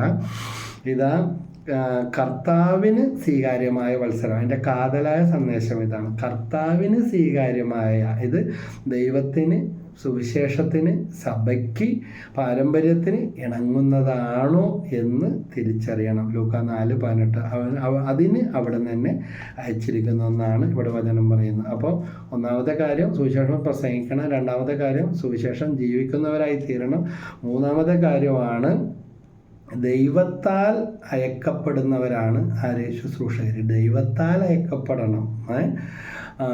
എടുത്തോ പിടിച്ചോ എന്ന് പറഞ്ഞ് ചാടി പുറപ്പെടാനുള്ള ഒരവസ്ഥയല്ല, വേണ്ട വിശുദ്ധിയും ഒരുക്കവും ഉണ്ടാകണം. എബ്രായർ 12:14 പറയുന്നത്, എല്ലാവരോടും സമാധാനത്തിൽ വർദ്ധിച്ച് വിശുദ്ധിക്ക് വേണ്ടി പരിശ്രമിക്കണം. അപ്പോൾ വിശുദ്ധിയിൽ നിൽക്കുമ്പോൾ, വിശുദ്ധിയിൽ നിന്നുകൊണ്ട് ദൈവത്താൽ അയക്കപ്പെടണം. ഇങ്ങനെയാണ് അതിനെക്കുറിച്ച് റോമ 10:15 അയക്കപ്പെടുന്നില്ലെങ്കിൽ എങ്ങനെ പ്രസംഗിക്കും? ശരിയല്ലേ? അയക്കപ്പെടണം. സുവിശേഷം പ്രസംഗിക്കുന്നവരുടെ പാദങ്ങൾ എത്ര സുന്ദരം എന്നാണല്ലോ എഴുതപ്പെട്ടിരിക്കുന്നത്. അതുകൊണ്ട് ദൈവം സുന്ദരമാക്കി തീർത്ത ആ പാദങ്ങളെ വിരൂപമാക്കാൻ, മലിനമാക്കാൻ നമുക്ക് അങ്ങനെ ഒരു അധികാരമില്ല. അയക്കപ്പെടാതെ ആർക്കും സുവിശേഷം പ്രസംഗിക്കാനായിട്ട് സാധ്യമല്ല. മൂന്നാമത്തെ കാര്യമാണ് ദൈവത്താൽ അയക്കപ്പെടണം. നാലാമത്തെ കാര്യമാണ് ഇതാ കൃപാവരം നമുക്ക് ഉണ്ടാകണം. എഫെസസ് 3:7 പറയുകയാണ്, ദൈവത്തിൻ്റെ കൃപാവരത്താൽ ഞാൻ ഈ സുവിശേഷത്തിൻ്റെ ശുശ്രൂഷകനായി. ഈ രണ്ട് കാര്യവും വേണം. ഒന്ന് കൃപ, രണ്ട് വരം. Grace, it is a divine creation coming in to human life. മനുഷ്യരിലേക്ക് വരുന്ന ദൈവത്തിൻ്റെ ഒരു വലിയൊരു അഭിഷേകം, ഒരു അനോയിറ്റിങ്. അപ്പോൾ അതാണ് ഗ്രേസ്. അപ്പോൾ ഈ കൃപയും വേണം, വരവും വേണം. അതിനെ ചേർത്ത് പറയുന്നത് ദൈവത്തിൻ്റെ കൃപാവരത്താൽ ഞാൻ ഈ സുവിശേഷത്തിൻ്റെ ശുശ്രൂഷകനായി. എഫെസസ് 3:7. പിന്നെ അഞ്ചാമത്തെ കാര്യമാണ് നമ്മൾ എന്ത് ചെയ്യണം? വിജാതിയരോടൊക്കെ നമ്മൾ സുവിശേഷം പ്രസംഗിക്കുന്നുണ്ട്. എഫെസസുകാർക്ക് പൗലോസ് എഴുതിയ ലേഖനത്തിൽ 3-ാം അധ്യായം 8-9 വാക്യങ്ങളിൽ പറയുന്നുണ്ട്, വിജാതിയരോട് ക്രിസ്തുവിൻ്റെ ദുർഗ്രഹമായ സമ്പന്നതയെക്കുറിച്ച് പ്രസംഗിക്കാനും സകലത്തിൻ്റെയും സൃഷ്ടാവായ ദൈവത്തിൽ യുഗങ്ങളോളം നിഗൂഢമായി സ്ഥിതി ചെയ്യുന്ന രഹസ്യത്തിൻ്റെ പ്രവർത്തനം എല്ലാവർക്കും വ്യക്തമാക്കി കൊടുക്കാനുതകുന്ന വരം വിശുദ്ധരിൽ ഏറ്റവും നിസ്സാരനായ എനിക്ക് നൽകപ്പെട്ടിരിക്കുന്നു. അപ്പോൾ എന്ത് വേണം? ശുശ്രൂഷാ വരം വേണം, എളിമയുടെ വരം വേണം. ഒരു സുവിശേഷ ശുശ്രൂഷകൻ്റെ ഏറ്റവും പ്രധാനപ്പെട്ട ഒരു വരമാണ് എളിമ വേണം, ശുശ്രൂഷാ വരം വേണം. കഴിഞ്ഞ ദിവസം ഫേസ്ബുക്കിലാണോ യൂട്യൂബിലാണോ എന്ന് എനിക്കറിയില്ല, പച്ചത്തെറി തന്നെ വിമർശിച്ച സുവിശേഷമൊക്കെ പറഞ്ഞുകൊണ്ടിരുന്ന ഒരു സ്ത്രീയായിരുന്നു. വിദേശത്ത് നിന്ന് അങ്ങനെയുള്ള കാര്യങ്ങൾ പോസ്റ്റ് ചെയ്യുകയും വിശുദ്ധ നാടിൻ്റെ ഒക്കെ പടങ്ങളൊക്കെ. പക്ഷെ പച്ചത്തെറി തന്നെ വിമർശിച്ച ആളെ പച്ചത്തെറി പറഞ്ഞുകൊണ്ടിരിക്കുന്ന ഒരു വീഡിയോ, അതായത് തെറ്റ് ചൂണ്ടിക്കാണിക്കുകയോ വിമർശിക്കുകയോ ചെയ്തതിൻ്റെ പേരിൽ സുവിശേഷമൊക്കെ മാറ്റി വെച്ചിട്ട് അപ്പോൾ അതിനെ കളിയാക്കിക്കൊണ്ടൊരു കമൻറ്റ്, ഒരു ട്രോളായിട്ടാണ് ഇട്ടിരിക്കുന്നത്. കണ്ടത് വചനപ്രഘോഷക ഇന്നതായെന്നും പറഞ്ഞിട്ട്. അതുകൊണ്ട് ആത്മസംയമനം നഷ്ടപ്പെടുന്ന അല്ലെങ്കിൽ ഇതുപോലെയുള്ള ചില പരീക്ഷണങ്ങളുണ്ടാകും. ഉള്ളതില്ലെന്നും ഇല്ലാത്തതുണ്ടെന്നും അല്ലെങ്കിൽ കള്ളനായും മോശക്കാരനായും ദുർനടപ്പുകാരനായും ഒക്കെ ചിത്രീകരിക്കപ്പെടുന്ന അനുഭവങ്ങൾ ഉണ്ടാകും. വിജാതീയരോട് ക്രിസ്തുവിൻ്റെ ദുർഗ്രഹമായ സമ്പന്നതയെക്കുറിച്ച് എന്ന് പറഞ്ഞാൽ മനുഷ്യന് ഗ്രഹിക്കാൻ പറ്റാത്ത തരത്തിൽ, പാലല്ല പാലും വെള്ളം കൊടുക്കേണ്ടതെന്ന് പറഞ്ഞതുപോലെ പ്രസംഗിക്കാനും സകലത്തിൻ്റെയും സ്രഷ്ടാവായ ദൈവത്തിൻ്റെ, അഞ്ചാമത്തെ കാര്യമാണ് പറയുന്നത്, ദൈവത്തിൻ്റെ യുഗങ്ങളോളം നിഗൂഢമായി സ്ഥിതി ചെയ്തിരുന്ന രഹസ്യത്തിൻ്റെ പ്രവർത്തനം, എന്തോരം വിശുദ്ധിയും ഒരുക്കവും ജാഗരണവും മധ്യസ്ഥ പ്രാർത്ഥനയും എല്ലാം ഇതിന് പിന്നിൽ ആവശ്യമാണെന്നറിയാമോ? വിശുദ്ധ കുർബാനയുടെ സപ്പോർട്ട് പ്രത്യേകിച്ച് നിത്യാരാധനയിലൊക്കെ ഇരുന്ന് പ്രാർത്ഥിക്കണം, വചനങ്ങൾ ധ്യാനിക്കണം, ഉൾക്കാഴ്ച വേണം. രഹസ്യത്തിൻ്റെ പ്രവർത്തനം എല്ലാവർക്കും വ്യക്തമാക്കി കൊടുക്കാൻ ഉതകുന്ന വരം ഏറ്റവും വിശുദ്ധരായ, ഏറ്റവും നിസാരനായ എനിക്ക് നൽകപ്പെട്ടു. നിസാരൻ എന്ന പൗലോസ്ലീഹ പറയുന്നത്. അപ്പോൾ നിസ്സാര സഹോദരന്മാർ, വിശുദ്ധ ഫ്രാൻസിസ് അസീസിയുടെ ശിഷ്യന്മാരൊക്കെ, വിശുദ്ധ ഫ്രാൻസിസ് അസീസി ഉൾപ്പെടെ നിസ്സാര സഹോദരൻ, OFM ക്യാപ്പ് എന്നൊക്കെ പറയുമ്പോൾ നമ്മൾ വിചാരിക്കും ഭയങ്കര സംഗതിയാണ്. കപ്പുച്ചിൻ വൈദികരുടെ പേരിൻ്റെ കൂടെ വരുന്ന father OFM cap, father Suresh OFM cap, അല്ലെങ്കിൽ ഫാദർ ബിനോലിൻ OFM ക്യാപ്പ് എന്നൊക്കെ പറയുമ്പോൾ പേടിക്കേണ്ട, നിസ്സാര സഹോദരന്മാർ എന്നാണ് അതിന് അർത്ഥം. തങ്ങളെ തന്നെ ദൈവത്തെ പ്രതി ഏറ്റവും നിസ്സാരരായിത്തീരുന്ന, നമ്മുടെയൊക്കെ പേരിൽ മാത്രം ഈ നിസ്സാരതയും ജീവിതത്തിൽ അപാരതയുമാണോ അഹങ്കാരവുമാണോ എടുക്കുന്നതെന്ന് കൂടെ ഒന്ന് ആത്മശോധന ചെയ്യുന്നത് എപ്പോഴും നല്ലതാണ്. അപ്പോൾ ആറാമത്തെ കാര്യം ഇതാണ്, തെറ്റ് പറ്റാതിരിക്കാൻ എന്ത് ചെയ്യണം? മറ്റുള്ളവർ പ്രാർത്ഥിക്കണം. വാളെടുത്തവരെല്ലാം വെളിച്ചപ്പാടായി എന്ന് പറയുന്ന അവസ്ഥയാകരുത്. അതിൻ്റെ വചനം എഫെസസ് 6:19, ഞാൻ വായ് തുറക്കുമ്പോൾ എനിക്ക് വചനം ലഭിക്കാനും സുവിശേഷത്തിൻ്റെ രഹസ്യം ധൈര്യപൂർവം പ്രഘോഷിക്കാനും നിങ്ങൾ എനിക്ക് വേണ്ടി പ്രാർത്ഥിക്കുവിൻ. ഇല്ലെങ്കിൽ മാനുഷികമായിട്ടുള്ളതായിരിക്കും, ലോകപ്രകാരം ആയാലും കളിതമാശായിട്ടെടുത്താലും വേണ്ട ഗൗരവമില്ലെങ്കിലും എന്ത് സംഭവിക്കും? അവിടെ വരുന്നത് ലൗകികമായ അല്ലെങ്കിൽ ലോകപ്രകാരമുള്ള കാര്യങ്ങളായിരിക്കും. അതുകൊണ്ട് സുവിശേഷത്തിൻ്റെ രഹസ്യം ധൈര്യപൂർവ്വം പ്രഘോഷിക്കാനും നിങ്ങൾ എനിക്ക് വേണ്ടി പ്രാർത്ഥിക്കണം. എനിക്ക് വായ് തുറക്കുമ്പോൾ വചനം ലഭിക്കാൻ. അപ്പോൾ വചനപ്രഘോഷകർക്ക് വേണ്ടി നമ്മളൊരു ദിവസത്തിൽ ഒരു 10 മിനിറ്റെങ്കിലും പ്രാർത്ഥിക്കുക. ജപമാലയുടെ ഒരു രഹസ്യം കാഴ്ച, അൽമായരാകട്ടെ, വൈദികരാകട്ടെ, ഡീക്കന്മാരാകട്ടെ, സിസ്റ്റേഴ്സ് ആകട്ടെ. ഇന്ന് സിസ്റ്റേഴ്സൊക്കെ ഒത്തിരി പേര് വചന ശുശ്രൂഷകൾ ചെയ്യുന്നവരുണ്ട്. ഒത്തിരി സന്തോഷമുണ്ട് അതൊക്കെ കാണുമ്പോൾ. അപ്പോൾ അതുപോലെ ആത്മായ സഹോദരന്മാരോ കർദിനാളന്മാരോ മെത്രാന്മാരോ ആരോ ആട്ടെ, ഗുഡ്നസ് TV വചനം പ്രസംഗിക്കുന്നവരുടെ കൂട്ടായ്മ വിളിച്ചു കൂട്ടിയപ്പോൾ അവിടുത്തെ മുഖ്യപ്രാസംഗികനായ വൈദികൻ അന്ന് പറഞ്ഞ കാര്യം ഞാൻ ഓർക്കും. സഭയിൽ പണ്ഡിതന്മാരുണ്ട്, വിശുദ്ധന്മാരുണ്ട്, കർദിനാളന്മാരുണ്ട്, മെത്രാന്മാരുണ്ട്, അച്ഛന്മാരുണ്ട്, ഡീക്കന്മാരുണ്ട്, സിസ്റ്റേഴ്സുണ്ട്, ആത്മായ സഹോദരങ്ങളുണ്ട്. പക്ഷേ ഇത്ര വലിയ വലിയ ഉന്നത പാണ്ഡിത്യവും പദവികളും ഡോക്ടേഴ്സും പ്രൊഫസേഴ്സും മെത്രാന്മാരും കർദിനാളന്മാരും ദൈവശാസ്ത്രജ്ഞന്മാരും എല്ലാം ഉണ്ടായിട്ട് നിരക്ഷരർ പോലുമായ ഈ ആത്മായ പ്രേക്ഷിതർ ഇത് ആയിരക്കണക്കിന് അന്നവിടെ വന്ന് ചേർന്ന് നാളുകളായിട്ട് ഗുഡ്നസ് TV വചനം പ്രഘോഷിക്കുന്ന 100 കണക്കിന് അന്ന് എത്തിച്ചേർന്നത് ആയിരക്കണക്കിന് ആളുകളുണ്ട്. ഗുഡ്നസ്സിലായാലും ഷാലോമിലായാലും ഇവരാരും ഒരു സെമിനാരിയിലും പോയി പഠിച്ചിട്ടുള്ളവരോ ഒരു ഡിഗ്രിയും ഇതിനു വേണ്ടി എടുത്തവരോ സാമാന്യ വിദ്യാഭ്യാസ കാര്യങ്ങൾ പോലും കിട്ടാത്തവരുണ്ട്. അപ്പോൾ ദൈവം ബലഹീനരെ, കുറവുകളുള്ളവരെ എടുത്ത് ഉപയോഗിക്കുന്നു. എന്നിട്ട് അച്ഛൻ പറഞ്ഞ ഇതാണ്, ഒരു സമയം അരമണിക്കൂർ നിങ്ങളുടെ ഒരു പ്രഭാഷണം ഈ ഗുഡ്നസ് ടി വിയിലൂടെ നടക്കുമ്പോൾ ലോകത്തിൻ്റെ അങ്ങേയറ്റം വരെയുള്ള എത്രയോ രാജ്യങ്ങളുടെ എണ്ണം പറഞ്ഞു. അത്രയും രാജ്യങ്ങളിൽ മിനിമം ഇത്ര ലക്ഷം പേരെങ്കിലും ഒരേ സമയം ഈ പ്രസംഗം കേൾക്കുന്നു. ഇതിന് നമുക്ക് എന്ത് യോഗ്യതയുണ്ട്? അതാണ് നിസ്സാരന്മാരെ, ബലഹീനന്മാരെ ശക്തിപ്പെടുത്തുന്ന, തിരഞ്ഞെടുക്കുന്ന പലതവണ പല എപ്പിസോഡുകൾ പ്രസംഗിച്ചിട്ടുണ്ടെങ്കിലും പല പ്രോഗ്രാമുകൾ പോയി ചെയ്തിട്ടുണ്ടെങ്കിലും അതിൻ്റെ ആ വലിപ്പം അച്ഛൻ പറഞ്ഞപ്പോഴാണ്, ചൂണ്ടിക്കാണിച്ചപ്പോഴാണ് മനസ്സിലായത്. അപ്പോൾ ഇതെല്ലാം ചെയ്യണമെങ്കിൽ ധൈര്യപൂർവ്വം പ്രസംഗിക്കാനും രഹസ്യം ധൈര്യപൂർവ്വം പ്രഘോഷിക്കാൻ, സുവിശേഷത്തിൻ്റെ രഹസ്യം, അല്ലാതെ ലൗകിക കാര്യങ്ങളുടെയോ ആർഭാട കാര്യങ്ങളുടെയോ രഹസ്യങ്ങളല്ല. നിങ്ങൾ എനിക്ക് വേണ്ടി പ്രാർത്ഥിക്കുവിനെന്ന് എഫെസസ് 6:19 വിശുദ്ധ പൗലോസ് പഠിപ്പിക്കുകയാണ്. 6ാമത്തെ കാര്യം ഇതാണ്. ആണെങ്കിൽ 7ാമത്തെ കാര്യം എന്താണ്? മൊത്തം 9 കാര്യമാണ് പറയാനായിട്ട് പരിശുദ്ധാത്മാവ് പ്രേരിപ്പിച്ചത്. സമയം ഒത്തിരി വൈകി, നല്ല രാത്രിയോടടുത്താണ് ഈ ശുശ്രൂഷ ചെയ്തുകൊണ്ടിരിക്കുന്നത്. പാതിരാത്രിയാണ്. വീട്ടിലുള്ളവരെല്ലാം നല്ല ഉറക്കത്തിലായി. ഞാനും ഒത്തിരി യാത്രയും ക്ഷീണവും എല്ലാം കഴിഞ്ഞ് വന്നതാണെങ്കിലും എനിക്ക് ഇരിക്കപ്പുറത്ത് കിട്ടുന്നില്ല. നല്ലതാകട്ടെ ചീത്തയാകട്ടെ, പക്ഷേ നല്ല രീതിയിൽ ഒരുങ്ങിയിട്ട് സാമാന്യം ഈ മേഖലയിൽ ഈ വചനമൊന്ന് പഠിച്ചിട്ടാണ് അതിനെക്കുറിച്ച് ഇങ്ങനൊരു ഇത് പോസ്റ്റ് ചെയ്യുന്നത്. 7ാമത്തെ കാര്യം, ഞാൻ ആരോടും തർക്കിക്കുകയോ ന്യായീകരിക്കുകയോ വളച്ചൊടിക്കുകയോ ഒന്നുമില്ല. ദൈവവചനത്തിൻ്റെ വെളിച്ചത്തിൽ മാത്രം ഒരു സുവിശേഷ പ്രഘോഷകന് ഉണ്ടാകേണ്ട, മനസ്സിലാക്കേണ്ട, കിട്ടേണ്ട വചനം നൽകുന്ന അടിസ്ഥാനപരമായ കാര്യങ്ങളിൽ ഏതാനും കാര്യങ്ങൾ, എനിക്ക് മനസ്സിലായ 9 കാര്യങ്ങളാണ് ഇവിടെ പങ്കുവയ്ക്കുന്നത്.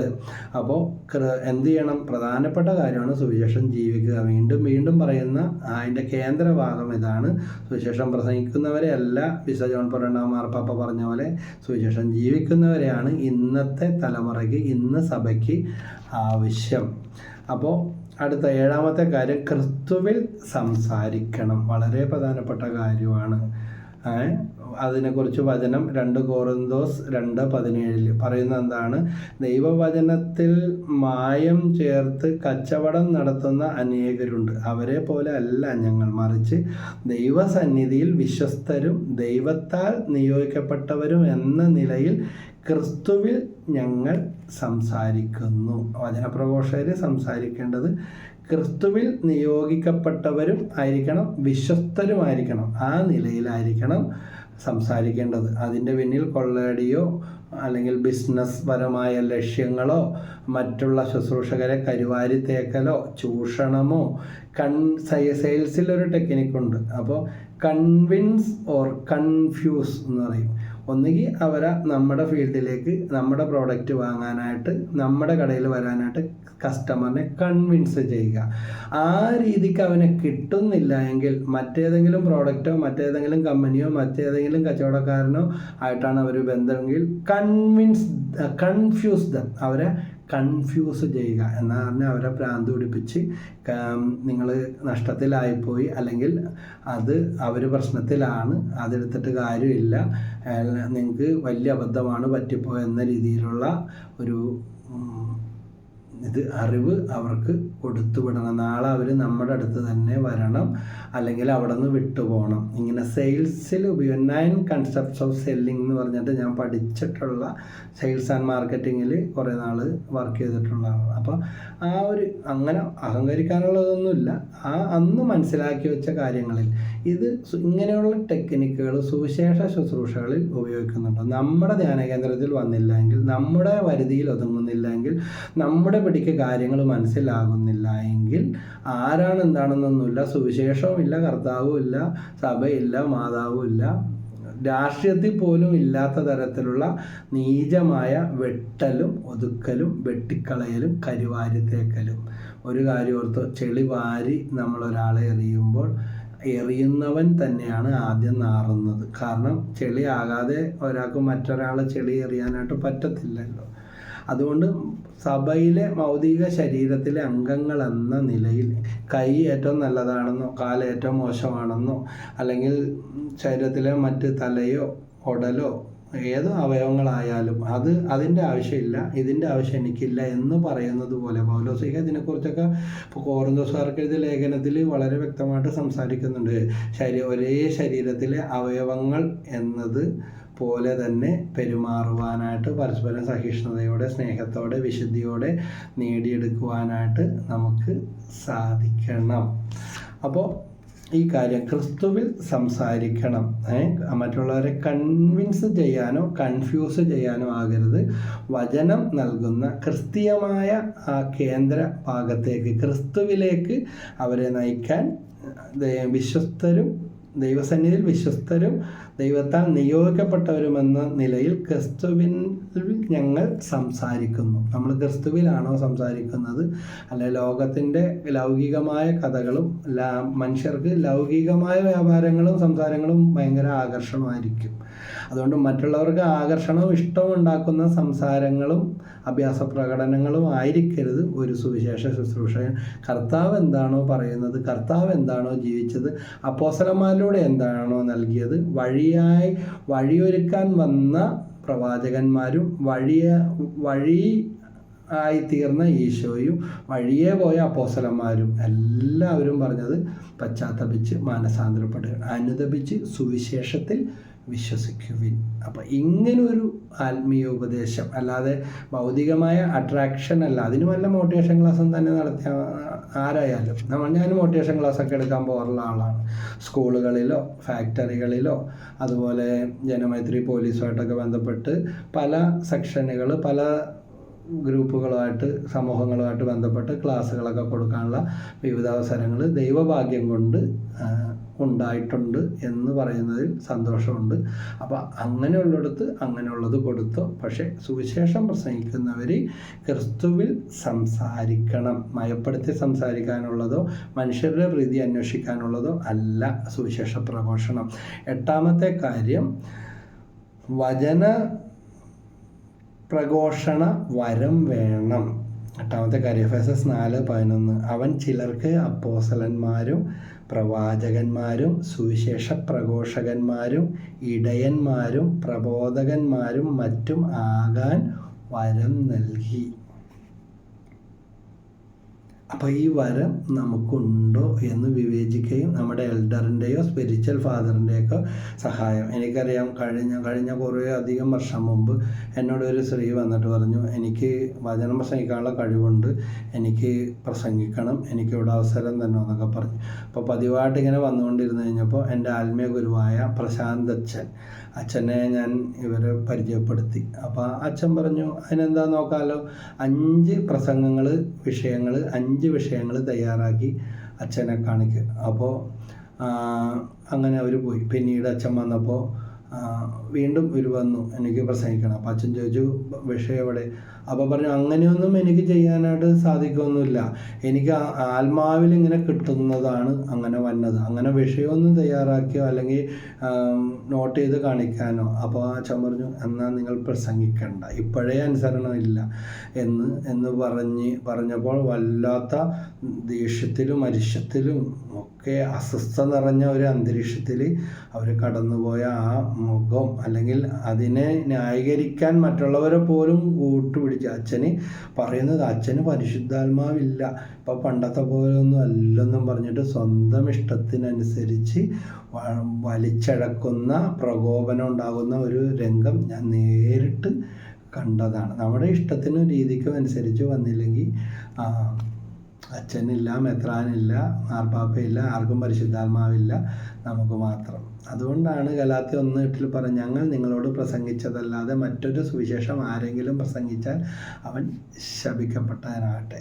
ഞാനൊരു 18-20 വർഷത്തോളം, 18-20 ബഹുമാനപ്പെട്ട പ്രശാന്തച്ചൻ്റെ ദമ്പതി ധ്യാനത്തിൽ ക്ഷമിക്കുന്ന സ്നേഹം എന്ന വിഷയത്തെക്കുറിച്ച് ക്ലാസ് എടുക്കാനായിട്ട് അച്ഛൻ ആവശ്യപ്പെട്ടപ്പോൾ അന്ന് ആദ്യമായിട്ട് ആ വിഷയത്തെക്കുറിച്ച് പറയാൻ പറഞ്ഞപ്പോൾ അച്ഛൻ പറഞ്ഞു, അതിനെക്കുറിച്ചുള്ള ഒരു നോട്ട് തയ്യാറാക്കിക്കൊണ്ട് ഒരു ദിവസം IMSലേക്ക് വരിക.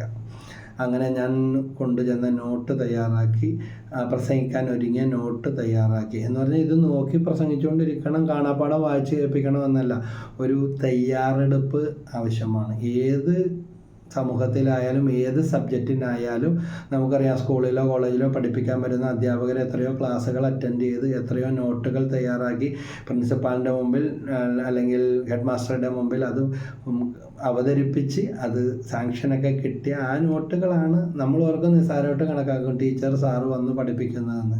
അപ്പോൾ ഞങ്ങളുടെ കുടുംബത്തിൽ അധ്യാപകർ പലരും ഉണ്ടായിരുന്നു. എൻ്റെ പെങ്ങളൊക്കെ ടീച്ചറായിരുന്നു.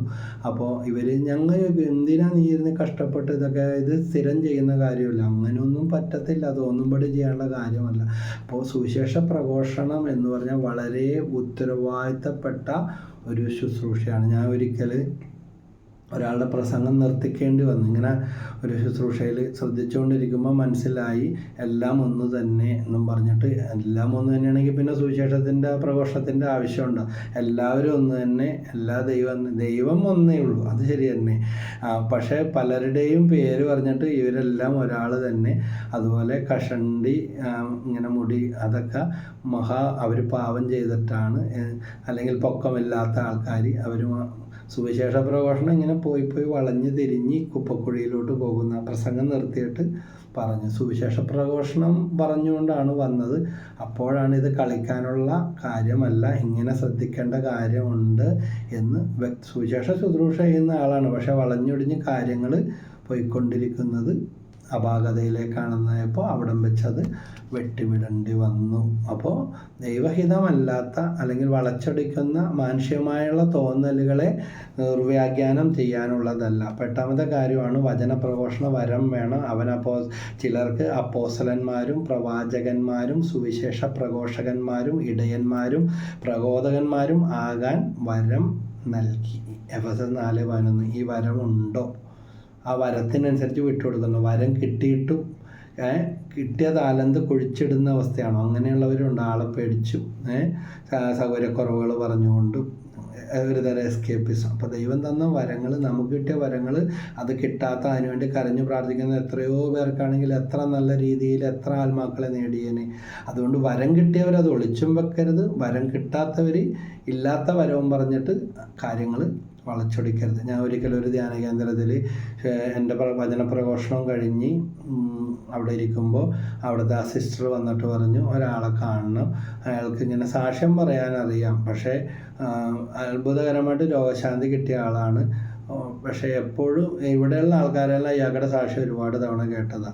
ആള് പറയുന്നത് ആള് ജീവിച്ചാൽ സുഖപ്പെട്ട സുവിശേഷ വില ചെയ്തോളാന്ന് നേർന്ന് പ്രാർത്ഥിച്ച്. സംഗതി ശരിയാണ്. വൈദ്യശാസ്ത്രം കൈയൊഴിഞ്ഞ ഈ ഭൂമിയിൽ ഇതുവരെ ഉള്ളതിൽ അതിന് ചികിത്സയും മരുന്നും ഇല്ലാത്ത തരത്തിലുള്ള ഒരു രോഗത്തിൽ നിന്ന് സുഖപ്പെടുകയില്ല എന്ന് പറഞ്ഞ ആൾ സുഖപ്പെട്ടതാണ്. പക്ഷെ കേട്ടത് തന്നെ പിന്നെയും കേൾക്കാൻ അവർക്ക് താല്പര്യമില്ല. ഇയാൾക്കാണെങ്കിൽ വേറെ ഒന്നിനെക്കുറിച്ചും പറയാനോ പ്രസംഗിക്കാനോ അറിയില്ല. അപ്പോൾ ഇയാൾ എൻ്റെ മുമ്പിൽ വന്ന് അവർ പറഞ്ഞു വിട്ടു, ആളെ വിടുന്നുണ്ട്, വല്ല ജോലിക്കും പോകാൻ പറയും, അല്ലെങ്കിൽ എന്താ ഇയാൾക്കടെ വെളിയിൽ നിന്ന് പറഞ്ഞു കൊടുക്കുന്നത്.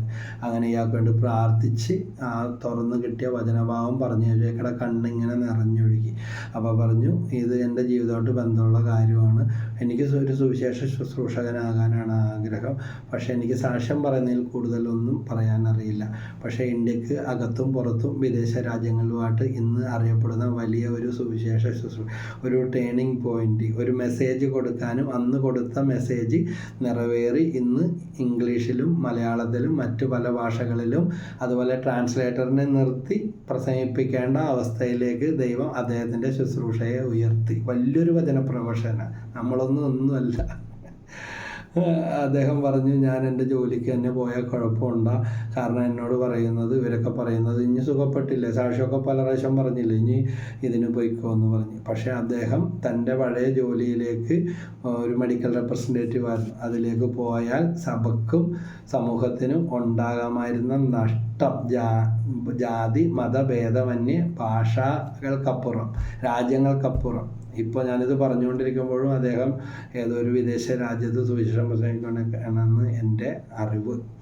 അപ്പോൾ യഥാർത്ഥമായ ആ വിളിയും ദൗത്യവും ഉണ്ടെങ്കിൽ അത് പരിപോഷിപ്പിക്കണം. ആരെയും നമ്മൾ തല്ലി കെടുത്തരുത്. വേറൊരു ശുശ്രൂഷയെ വചനപ്രഭാഷണം കഴിഞ്ഞ് വന്നപ്പോൾ ഒരാൾ എന്നോട് വന്നിട്ട് പറഞ്ഞു, ബ്രദറെ ഒന്ന് കാണണം, ഒരു 5 മിനിറ്റ് തരാമോ എന്ന് പറഞ്ഞു. അപ്പോൾ വളരെ ഭവ്യതയും ശാന്തതയോടെ ഇയാളൊരു സാധാരണക്കാരനെ പോലെ സംസാരിച്ചു. പക്ഷേ ഒരു നിമിഷം ഈ മനുഷ്യന് വേണ്ടി പ്രാർത്ഥിച്ചിട്ട് ഞാൻ പറഞ്ഞു, നിങ്ങളൊരു സുവിശേഷ പ്രഘോഷകനാണെന്ന് ദൈവത്തിൻ്റെ പരിശുദ്ധാത്മാവ് തരുന്നു. അപ്പോൾ ഇയാൾ പറഞ്ഞു, ബ്രദറെ സോറി, ഞാനത് മറച്ചു വെച്ചിട്ട് അറിയാത്തൊരു സ്ഥലത്ത് വന്നിട്ട് അറിയാത്ത ആൾക്കാരുടെ അടുത്ത് വന്ന് ആരാണ് എന്താണെന്ന് പറയാതെ ദൈവം ആഗ്രഹിക്കുന്നത് എന്താണെന്ന് അറിയാൻ വേണ്ടി വന്നതാണ്. കാരണം ഇയാളുടെ വിവാഹം നടന്നു കഴിഞ്ഞപ്പോൾ തൊട്ട് അമ്മയുടെ കൈ വെള്ളയിലിരുന്ന മകനാണ്.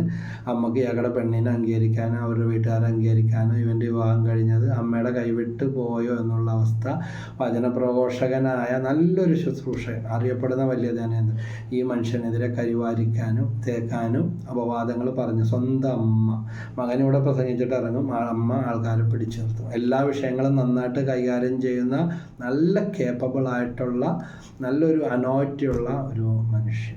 അപ്പോൾ അദ്ദേഹം ഈ ശുശ്രൂഷ എല്ലാം വിട്ടിട്ട് മുംബൈയിൽ പോയി കുറേ നാൾ വേറെ ജോലിയൊക്കെ ചെയ്തു. എന്തിലും ഒരു സ്വസ്ഥത ഇരിക്കപ്പുറത്ത് പേഴ്സണൽ പ്രയറും കുർബാനയും എല്ലാം ഉണ്ട്, പക്ഷെ ഒരു തൃപ്തിയോ ഒരു സ്വസ്ഥതയോ അദ്ദേഹത്തിന് കിട്ടുന്നില്ല. അപ്പോൾ ഇത് തന്നെയാണോ വിളി, അല്ലെങ്കിൽ മറ്റെന്തെങ്കിലും ആണോ, അല്ലെങ്കിൽ ദൈവം തിരഞ്ഞാണ്? ഇനി അങ്ങനെ പോയാൽ ഒരു വിപരീത സാക്ഷ്യമല്ലേ? അമ്മ ദുഷിച്ചുകൊണ്ടിരിക്കുക, അമ്മക്ക് നല്ല പ്രായവുമായി പലവിധ രോഗങ്ങളും ഉണ്ട്, അമ്മേനെ നോക്കുകയും എല്ലാം ചെയ്യുന്നത് ഈ മകനാണ്. പക്ഷെ ഭാര്യനെ ഉപേക്ഷിക്കാൻ പറ്റുമോ? അതും വേണ്ടേ? ദൈവസന്നിധിയിലുള്ള നിങ്ങൾ ഒരു ശരീരമായി തീരുമെന്ന് മത്തായി സുവിശേഷം 19:4-6 വരെ പുരുഷൻ തൻ്റെ മാതാപിതാക്കളെ വിട്ട് ഭാര്യയോട് ചേരും, അവർ ഏക ശരീരമായി തീരും, ഒരു ശരീരമായി തീരുമെന്ന് കർത്താവ് തന്നെ പറയുന്നുണ്ട്. അപ്പോൾ സുവിശേഷക്കാരൻ ഭാര്യനെ കളഞ്ഞിട്ട് വീട്ടിൽ പറഞ്ഞു വിട്ടിട്ട് അമ്മേനെയും കെട്ടിപ്പിടിച്ചിരിക്കാൻ പറ്റുമോ? അപ്പോൾ അമ്മേനെയും വേണം, ഭാര്യനെയും വേണം, സുവിശേഷവും വേണം എന്ന് പറഞ്ഞു. അദ്ദേഹം തിരിച്ച് ആ പഴയ ധ്യാനകേന്ദ്രത്തിൽ വന്ന് അച്ഛനെ കണ്ട് പിന്നീട് കാണാനിടയായപ്പോഴും വിളിച്ചപ്പോഴും പറഞ്ഞ ഇതാണ്, ദൈവം എന്താണോ സംസാരിച്ചത് അതുപോലെയായി. ദൈവം നമ്മുടെ വശത്തെങ്കിൽ ആര് നമുക്കെതിരെ? ദൈവം തിരഞ്ഞെടുത്തവരെ ആര് കുറ്റം ആരോപിക്കും? ആ വിഷയത്തെ സമർപ്പിച്ച് പ്രാർത്ഥിക്കാനും ദൈവികമായ ഒരു മെസ്സേജ് അനുസരിച്ച് കൈകാര്യം ചെയ്യാൻ തുടങ്ങിയപ്പോൾ അതിനെല്ലാം പരിഹാരം ഉണ്ടായി. പ്രാർത്ഥിച്ച് കാത്തിരിക്കാനോ നേരിടാനോ തയ്യാറായില്ല. നമുക്ക് ചില കാര്യങ്ങളിൽ ഒളിച്ചോടാൻ സാധിക്കും, പ്രാർത്ഥിച്ച് കാത്തിരിക്കാൻ സാധിക്കും, ആഞ്ഞടിക്കാൻ പറ്റും, അല്ലെങ്കിൽ അപവാദങ്ങൾ തിരിച്ചു പറയാനും അതിൻ്റെ ഇരട്ടി പറയാനും പറ്റും, അല്ലെങ്കിൽ ഒളിച്ചോടാൻ പറ്റും. അപ്പോൾ ഏത് രീതിയാണ് തിരഞ്ഞെടുക്കേണ്ടതെന്ന് നമ്മൾ തന്നെയാണ് തീരുമാനിക്കേണ്ടത്. അപ്പോൾ 9ാമത്തെ കാര്യം എന്താണ്? 9ാമത്തെ വചനപ്രഘോഷണം വരം വേണമെന്ന് നമ്മൾ 8ാമത്തേത് കേട്ടുകണ്ടു. 9ാമത്തെ കാര്യം ക്ഷമ കൈവിടരുത്, പ്രബോധനത്തിൽ ശ്രദ്ധിക്കുക. വളരെ പ്രധാനപ്പെട്ട കാര്യം ഇതാണ്. അത് 2 തിമോത്തി 4:2 പറയുന്നുണ്ട്. വചനം പ്രസംഗിക്കുക, സാഹചര്യങ്ങൾ അനുകൂലമാണെങ്കിലും അല്ലെങ്കിലും ജാഗരൂകതയോടെ വർത്തിക്കുക. 2 തിമോത്തി 4:2. സാഹചര്യങ്ങൾ അനുകൂലമായിരിക്കാം, വീട്ടിലത്തെ കാര്യങ്ങളാകാം, അല്ലെങ്കിൽ ശുശ്രൂഷക്ക് പോകുന്ന മേഖലകളിലാകാം. എന്നോടൊരു സഹോദരൻ കുറച്ച് നാൾ മുമ്പ് പറഞ്ഞത്, ഇപ്പം എന്നെ ആരും ശുശ്രൂഷക്ക് വിളിക്കുന്നില്ല, ബ്രദറിന് ശുശ്രൂഷയുണ്ടോ എന്ന് ചോദിക്കുകയാണ്. ആരുമല്ല, ശുശ്രൂഷക്ക് വിളിക്കുന്നതും വിളിപ്പിക്കുന്നതും ദൈവത്തിൻ്റെ പരിശുദ്ധാത്മാവാണ്. ഒരു സ്ഥലത്തും വിളിച്ചിട്ട് പ്രോഗ്രാം ഉണ്ടാ എനിക്ക് ചാൻസ് ഉണ്ടാ എന്ന് ചോദിക്കേണ്ട കാര്യമല്ല. ഇത് കൂലിപ്പണിയല്ല, ദൈവ ശുശ്രൂഷയാണ്. അങ്ങനെയുള്ളവർ സങ്കീർത്തനം 2:8 വചനം പ്രാർത്ഥിക്കുക. പ്രേക്ഷിത വേല ചെയ്യാൻ ആഗ്രഹിക്കുന്ന പ്രത്യേകിച്ച് വചന പ്രഘോഷകരൊക്കെ, നീ എന്നോട് ചോദിക്കുക, ഞാൻ നിനക്ക് ജനതകളെ അവകാശമായി നൽകും, ഭൂമിയുടെ അതിർത്തികൾ വരെ നിനക്ക് അധീനമാകും. നമുക്ക് ഒരു പിടിയും കിട്ടാത്ത, ഒട്ടും മനസ്സിലാകാത്ത മേഖലകളിലൊക്കെ ദൈവം നമ്മളെ വചനവുമായിട്ട് അയക്കും. അങ്ങനത്തെ ഒത്തിരി അനുഭവങ്ങൾ ഉണ്ടായിട്ടുണ്ട്. ചില സ്ഥലത്തൊക്കെ പ്രോഗ്രാമിന് വിളിക്കുന്നതിന് മുമ്പ് ആ പള്ളി അല്ലെങ്കിൽ ആ ധ്യാനകേന്ദ്രം അല്ലെങ്കിൽ എപ്രകാരമുള്ള അൾത്താരയാണ് ചില അടയാളങ്ങൾ സഹിതം വിളിച്ചിട്ടില്ല, ആരും പറഞ്ഞിട്ടോ വിളിച്ചിട്ടില്ല, കുടുംബ പ്രാർത്ഥനയ്ക്ക് ഇരിക്കുന്ന അവസരത്തിലുണ്ടായിട്ടുണ്ട്. രാത്രി ഉറക്കത്തിൽ കിട്ടിയ ഇത് പറയുമ്പോൾ ചിലപ്പോൾ ഭൗതിക മനുഷ്യന് ദൈവാത്മാവിൻ്റെ ദാനങ്ങൾ ഭോഷത്വമാകിയാൽ അതൊന്നും മനസ്സിലാക്കാനോ, കുരിശിൻ്റെ വചനം നാശത്തിലൂടെ ചരിക്കുന്നവർക്ക് അതൊന്നും ഗ്രഹിക്കാൻ 1 കൊറിന്തോസ് 1:18 അല്ലേ, രക്ഷയിലൂടെ ചരിക്കുന്നവർക്ക് അത് മനസ്സിലാക്കാനായിട്ട് സാധിക്കും. അല്ലാത്തവർ ചിലപ്പോൾ നിഷേധിച്ചേക്കാം. ഒരു സ്വപ്നക്കാരൻ വന്നെന്നും പറഞ്ഞ് വരുന്നെന്നും പറഞ്ഞിട്ട് ജോസഫിനെ പിടിച്ച് പൊട്ടക്കിണറ്റിലിട്ടത് നാട്ടുകാരല്ല, സ്വന്തം കൂടപ്പിറപ്പങ്ങളാണ്. സ്വപ്നം പണ്ടത് പറഞ്ഞതിൻ്റെ പേര്. പക്ഷെ സ്വപ്നത്തിൽ ദൈവം കാണിച്ചു കൊടുത്ത കാര്യങ്ങൾ കാലാന്തരത്തിലെല്ലാം തിരിഞ്ഞു മറിഞ്ഞ് അതേപോലെ തന്നെ നിറവേറി വരുന്നതും കാണുന്നുണ്ട്. അപ്പോൾ അങ്ങനത്തെ അനുഭവങ്ങൾ ഉണ്ടായിട്ടുണ്ട്. സ്തൂപത്തിൽ 3 ഇതിലിരിക്കുന്ന മാതാവിൻ്റെ തിരുസ്വരൂപം. അപ്പോൾ ആ പേരിലും രൂപത്തിലും അറിയപ്പെടുന്ന ധ്യാന കേന്ദ്രത്തിൽ നിന്ന് അടുത്ത ദിവസം വന്ന് നേരിട്ട് വിളിക്കുകയാണ് തിരക്താഭിഷേക ധ്യാനം. ഇതുപോലെ ഓർക്കുകയാണ് പീച്ചി, അവിടെ ഒരു പള്ളിയിൽ. അപ്പോൾ അതിൻ്റെ മുമ്പത്തെ ദിവസം കുടുംബ പ്രാർത്ഥന നടന്നുകൊണ്ടിരിക്കുന്ന സമയത്താണ് ഇങ്ങനെ പറഞ്ഞത്. അതുപോലെ ഒരു ദിവസം രാത്രി ഞാൻ സ്വപ്നത്തിൽ കണ്ട കാര്യം പലപ്പോഴും മറന്നു. അപ്പോൾ എൻ്റെ ഭാര്യ പറഞ്ഞിട്ടുണ്ട്, ഉറക്കത്തിലാണെങ്കിൽ പോലും അവളോട് പറഞ്ഞാൽ അവൾ നന്നായിട്ട് ഓർത്തിരിക്കും. അപ്പോൾ അങ്ങനെയൊക്കെ ഉണ്ടാകുമ്പോൾ ഒന്ന് പറഞ്ഞേക്കണം. പിറ്റേ ദിവസം അവൾ പറഞ്ഞു ഇന്നലെ കണ്ട കാര്യം ഇതാണെന്ന് പറഞ്ഞു. ഞാൻ പറഞ്ഞു അതുമായിട്ട് ബന്ധപ്പെട്ട എന്തോ കാര്യമാണ്. കറക്റ്റ് പ്രസംഗിക്കാൻ പോകാനുള്ള പള്ളിയുടെ ആൽത്താരയും അവിടുത്തെ തിരുസ്വരൂപങ്ങളും അടയാളങ്ങളെല്ലാം വ്യക്തമായിട്ട് കാണിച്ചു. കുടുംബസമേതമാണ് പ്രസംഗിക്കാനായിട്ട് വിളിച്ചപ്പോൾ പോയത്. പിന്നീടാണ് വിളിച്ചേക്കണത്. അപ്പോൾ അതിന് മുമ്പേ ദൈവം കാണിച്ചു തന്നു. ചെന്ന് കഴിഞ്ഞപ്പോൾ എൻ്റെ ഭാര്യ പറഞ്ഞ് വീണ്ടും ഓർമ്മിപ്പിച്ചു, ആ സ്വപ്നത്തിൽ പറഞ്ഞു തന്ന കറക്റ്റ് അടയാളങ്ങൾ. ഇങ്ങനത്തെ ഒത്തിരി അനുഭവങ്ങൾ ഉണ്ടായിട്ടുണ്ട്. അപ്പോൾ ദൈവം എങ്ങനെയാണ് ഒരു ശുശ്രൂഷകനെ ഉപയോഗിക്കുന്നതെന്ന് അറിയില്ല. ഞാനവർക്ക് കോയമ്പത്തൂർ ഡിവൈൻ ധ്യാന ഇല്ലത്തിൽ പോയി പ്രസംഗിക്കാനുള്ള അവസരം പരിശുദ്ധാത്മാവ് തന്നു. മലയാളത്തിൽ പ്രസംഗിക്കാൻ പോയതാണ്. അവിടെ മലയാളം ബാച്ചുണ്ട്, തമിഴുണ്ട്.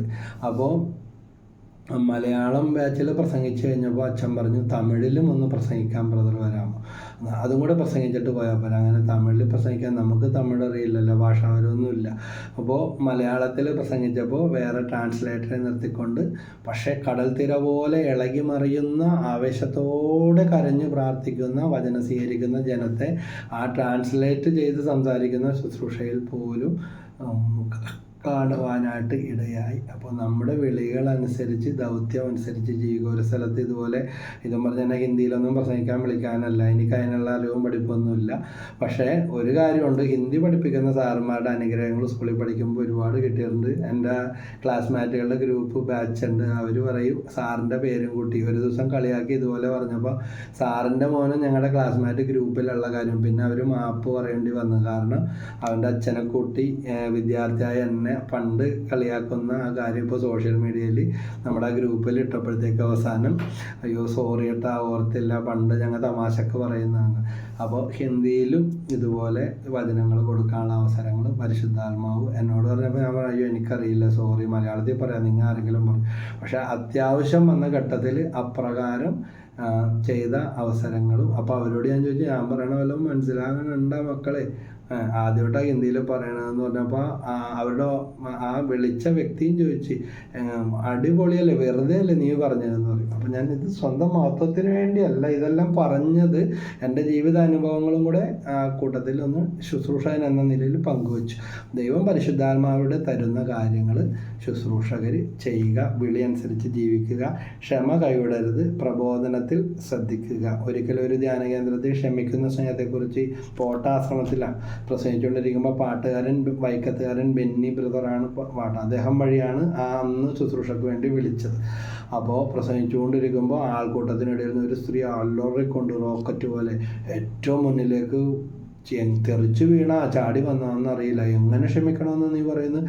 ഇത് കേൾക്കാൻ വേണ്ടിയല്ല ഇവിടെ വന്നത്, ഇനി ക്ഷമിക്കാനൊന്നുമില്ല, എല്ലാം സഹിച്ച് ക്ഷമിച്ചും മനുഷ്യന് ധായി എന്നൊക്കെ പറഞ്ഞിട്ട് ക്ഷമ മനുഷ്യൻ പറഞ്ഞ് വയലൻ്റായി. അവസാനം ബെന്നി ബ്രദർ കയറി, പാട്ടുകാരൻ ചാടി എന്നിട്ട് ഇരിക്ക് മിണ്ടരുത് അല്ലെങ്കിൽ അവർ പുറത്തോട്ട് പോ, അങ്ങനെ ഇത് കഴിയുമ്പോൾ സംസാരിക്കാമെന്ന് പറഞ്ഞു. ഇപ്പോൾ കഴിഞ്ഞപ്പോൾ അവർ വന്ന് കരഞ്ഞ് മാപ്പൊക്കെ പറഞ്ഞ് അവന് സാരമില്ല, അവരുടെ വിഷമം കൊണ്ടല്ലേ, ഒരുപാട് സഹനങ്ങൾ ഏറ്റേറ്റ് പിടിച്ചു നിൽക്കാൻ പറ്റാത്ത അവസ്ഥ. ക്ഷമയുടെ ഇത് കേട്ടപ്പോൾ എല്ലാം തള്ളി പുറത്തോട്ട് വന്നു, അടിച്ചടിച്ച് തളർന്ന് അവിടെ കിടന്നു അവർ അന്ന്. അപ്പോൾ ഇങ്ങനെയുള്ള ആ സമയത്ത് നമ്മൾ അലറിക്കൊണ്ട് അവരെ തിന്നാൻ വേണ്ടി ചെല്ലുകയോ ആട്ടി പുറത്താക്കുകയോ ചെയ്താലുള്ള അവസ്ഥ ഓർത്ത് നോക്കിയാൽ അതോടെ കഴിഞ്ഞ് കത്തിക്കല് അല്ലേ. അപ്പോൾ ചില സ്ഥലത്തെല്ലാം വളരെ സൂക്ഷിക്കേണ്ട, സംയമനത്തോടെ ശുശ്രൂഷകർ കൈകാര്യം ചെയ്യേണ്ട അവസ്ഥകളുണ്ട്. അപ്പോൾ സാഹചര്യങ്ങൾ അനുകൂലമാണെങ്കിലും അനുകൂലമാണെങ്കിൽ അല്ലെങ്കിലും ജാഗരൂകതയോടെ വർത്തിക്കുക. വചനം പ്രസംഗിക്കാൻ വേണം, ജാഗ്രത വേണം, തിരിച്ചാക്രമിക്കും. അതുപോലെ എനിക്കറിയാം, ഒരു മനുഷ്യൻ, പ്രായമുള്ള മനുഷ്യനാണ്, പാവ മനുഷ്യൻ. അപ്പോൾ ഭാര്യ ഭർത്താവില്ലാത്ത സമയത്ത് ഈ ശുശ്രൂഷകനായ മനുഷ്യനോട് ഭർത്താവ് വരാത്ത സമയം നോക്കി അവരുടെ വീട്ടിൽ പ്രാർത്ഥിക്കാനായിട്ട് വിളിച്ചു. വല്ല കാര്യമുണ്ടോ? ഭർത്താവ് വരുമ്പോൾ കാണുന്നത് ഇയാളുടെ വീട്ടിൽ അനുവാദമില്ലാതെ ഒരാൾ വന്ന് പ്രാർത്ഥിച്ചു, മാറി നിന്നെല്ലാം ശ്രദ്ധിച്ചു, ഭാര്യയുടെ തലയിൽ പിടിച്ച് പ്രാർത്ഥിക്കുന്നു. വേറെ ഒരു ദുരുപയോഗമോ ഒരു മോശമോ ഉണ്ടായിട്ടില്ല. അയാൾ നല്ല ഇട്ടി കൊടുത്തിട്ട് ഈ മനുഷ്യന് പറഞ്ഞു, ഈ മനുഷ്യനെ തള്ളി പുറത്തു വിട്ടു. അത് പ്രാർത്ഥിക്കാൻ പോയിട്ട് നല്ല ഇടിയും മേടിച്ചുകൊണ്ട് പോകേണ്ടി വന്നു. വല്ല ആവശ്യമുണ്ടോ? അതുകൊണ്ട് പലരും പല രൂപത്തിലും പല രീതിയിലും പരീക്ഷണങ്ങളായിട്ടും പിശാചിൻ്റെ ശല്യമായിട്ടും ഉണ്ടാകും. ഇവിടെ എല്ലാം വിവേകത്തോടെ, ആവശ്യമില്ലാത്തടത്തൊക്കെ പോയി എരന്ന് മേടിക്കാതെ, ചിലപ്പോൾ പോയില്ലെങ്കിൽ പോയില്ലെന്നേ ഉള്ളൂ, വിവേകത്തോടും കൃപയോടും എളിമയോടും ക്ഷമയോടും കൂടെ ശുശ്രൂഷകൾ ചെയ്യുക. മറ്റുള്ളവരിൽ ബോധ്യം ജനിപ്പിക്കുകയും അവരെ ശാസിക്കുകയും ഉത്ബോധിപ്പിക്കുകയും ചെയ്യുക. ക്ഷമ കൈവിടാതിരിക്കുകയും പ്രബോധനത്തിൽ ശ്രദ്ധിക്കുകയും ചെയ്യുക. ഞങ്ങൾക്ക് നേരത്തെ ഒരു വികാരി അച്ഛൻ മരിച്ചുപോയി. അപ്പോൾ അച്ഛൻ പറഞ്ഞിട്ട് ഞാനും ഒരു വ്യക്തിയും കൂടെ, അച്ഛൻ പറഞ്ഞ് ഇന്ന വീട്ടിലൊന്ന് പോകാമോ, ഒന്ന് സംസാരിക്കാമെന്ന് പറഞ്ഞു. എൻ്റെ ദൈവമേ, അവിടെ ചെന്നിട്ട് എന്നെ ഒന്നും സംസാരിപ്പിക്കൊന്നുമില്ല. കൂട്ടത്തിൽ വന്ന ഇത്തിരി സീനിയറായ വ്യക്തി അവിടെ ഇരുന്ന് ആ കുടുംബനാഥൻ്റെ മദ്യപാനം മൂലം കുടുംബത്തിൽ ഇത്തിരി പ്രശ്നമാണ്, മകൻ ഡിപ്രഷന് മരുന്നൊക്കെ കഴിക്കുന്നുണ്ട്. അപ്പോൾ അവനായിട്ട് സംസാരിച്ച് ആ വിഷമങ്ങൾ കേട്ടിട്ടാണ് വികാരിയച്ഛൻ പറഞ്ഞു വിട്ടത്. അവസാനം ഈ മനുഷ്യൻ പറഞ്ഞു, ഈ കൂടെ വന്ന ആ ലീഡർ അവിടെ ഇരുന്ന് പറയുകയാണ്, മറ്റയാളായിട്ട് തർക്കിച്ച്, മദ്യത്തെക്കുറിച്ച് തർക്കിച്ച് മുട്ടം വഴക്കും പ്രശ്നമായി, അടി കൊണ്ടിട്ട് പോരേണ്ടി വരുമെന്ന് ഓർത്ത്. പിന്നീട് ഇതുപോലെ ഞാൻ പറഞ്ഞ അച്ഛാ ഇന്നത്, അയ്യോ വെളുക്കാൻ തെച്ചിട്ട് പോയിട്ട് പാണ്ടായതുപോലത്തെ അവസ്ഥയായി. എങ്ങനെ ഒരാളെ ഒരു കാര്യത്തിന് വിടും? ഒന്നും മിണ്ടാതിരുന്നാൽ മതിയായിരുന്നു, ശാന്തതയിലേക്ക് വന്നാണ്. ഇത് തർക്കിച്ച് വീഞ്ഞ്, അരിഷ്ടം, വൈൻ, ഇങ്ങനെ കഥകൾ. അപ്പോൾ അയാൾ പറഞ്ഞു, വിപ്ലവാരിഷ്ടം ചാരായത്തിന് പോലെ തന്നെയുള്ള സംഗതിയാണ്. അപ്പോൾ ഈ വന്ന ആളെ അരിഷ്ടം കഴിക്കുന്ന ആളാണ്. മറ്റാൾ പറഞ്ഞ്, ഞാൻ കുടിക്കുന്ന സാധനം ഇതിന് മുമ്പ് നീ എന്തിനാ എന്നെ ഉപദേശിക്കാൻ വന്നതെന്ന്. ഇതൊക്കെ വാരി വിരിക്കേണ്ട വല്ല കാര്യമുണ്ടോ? അപ്പോൾ വളരെ വിവേകത്തോടെ അവരിൽ എന്ത് ചെയ്യണം? മറ്റുള്ളവരിൽ ബോധ്യം ജനിപ്പിക്കുകയും അവരെ ശാസിക്കുകയും, എളിമയോടും ക്ഷമയോടൊക്കെ നിന്നാൽ തിരുത്താൻ പറ്റും. ഉത്ബോധിപ്പിക്കുക, പഠിപ്പിക്കുക, ക്ഷമ കൈവിടാതിരിക്കുകയും പ്രബോധനത്തിൽ ശ്രദ്ധിക്കുകയും ചെയ്യുക. വളരെ സൂക്ഷിക്കേണ്ട കാര്യമാണ് ശ്രദ്ധിക്കുക. പ്രബോധനം എന്ന് പറഞ്ഞാൽ പഠിപ്പിക്കലാണ്, അല്ലേ? അപ്പോൾ മറ്റുള്ളവരിൽ നമ്മൾ തെറ്റ് പഠിപ്പിച്ചാൽ അല്ലെങ്കിൽ വിഷം കുത്തിവെച്ചാൽ അത് അവർ 1ക്ക് 10 എന്ന് പറഞ്ഞതുപോലെ ചിലപ്പോൾ തൻ്റെ കുടുംബത്തിലേക്കും മറ്റുള്ളവരിലേക്കും അത് വലിയ പിളർപ്പിനും ഭിന്നതയ്ക്കും അസ്വസ്ഥയ്ക്കും നമുക്കും അവർക്കും കാരണമാകും. അപ്പോൾ ഇങ്ങനെയുള്ള കാര്യങ്ങൾ സുവിശേഷ ശുശ്രൂഷകർ വളരെ ശ്രദ്ധിക്കുക. ആരുടെയും വിഷമത്തിനും ഇടർച്ചയ്ക്കോ ഒന്നും വേണ്ടിയല്ല. ദൈവത്തിൻ്റെ പരിശുദ്ധാത്മാവ് ബോധ്യം തന്ന 9 കാര്യങ്ങൾ, 9 മെസ്സേജുകൾ വചനത്തിൻ്റെ അടിസ്ഥാനത്തിലാണ് പങ്കുവച്ചത്. അപ്പോൾ നമ്മുടെ വിളി അനുസരിച്ച് ജീവിക്കുക. വിളിച്ചവൻ്റെ മുമ്പിൽ വിശ്വസ്തയോടെ ഇരിക്കുക. വിളിച്ചതാരാണ്? ദൈവമാണ്. പക്ഷെ ഒരു പൂന്തോട്ടത്തിലെ ചെടികൾ പോലെ, ചിലത് പൂക്കളുള്ളതുണ്ട്, ചിലത് കളർ ചെടികളുണ്ട്, ചിലത് മുള്ളുള്ളതുണ്ട്, ഇലകളുള്ളതുണ്ട്.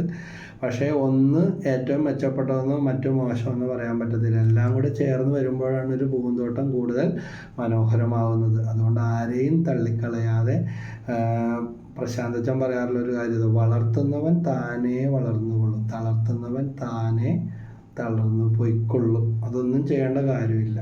അതുകൊണ്ട് ദൈവത്തിലേക്ക് ലക്ഷ്യമിട്ടുകൊണ്ട് നമ്മുടെ ശുശ്രൂഷകൾ അതായി തീരണം. അതുപോലെ നമ്മളെയും വളർത്തുന്നതും വിപരീതവുമായ അനുഭവങ്ങൾ ഉണ്ടാകുമ്പോൾ നല്ലത് തിരഞ്ഞെടുത്ത് ദൈവത്തിന് മഹത്വം കൊടുത്ത്, സഹനങ്ങളും വെല്ലുവിളികളും പ്രതിസന്ധികളും ഉണ്ടാകുമ്പോൾ അതെല്ലാം ക്രിസ്തുവിനെ പ്രതി സഹിക്കാൻ, ക്രിസ്തുവിൽ വിശ്വസിക്കാൻ മാത്രമല്ല, അങ്ങനെ വചനമുണ്ട് അല്ലേ, അവനെ പ്രതി സഹിക്കാൻ. മത്തായി 16:24 പറയുന്നുണ്ട്, എന്നെ അനുഗമിക്കാൻ ആഗ്രഹിക്കാൻ തന്നെ പരിത്യജിച്ച് തൻ്റെ കുരിശും എടുത്തുകൊണ്ട് എൻ്റെ പിന്നാലെ വരിക. അതുകൊണ്ട് ജീവിത കുരിശുകൾ, ഇങ്ങനെ ഒരു പാട്ടുണ്ട്, ജീവിത ക്രൂശ് കണ്ടു ഭയന്നു മുഖം പൊത്തി ഞാൻ കരയവേ, തിരുമുഖം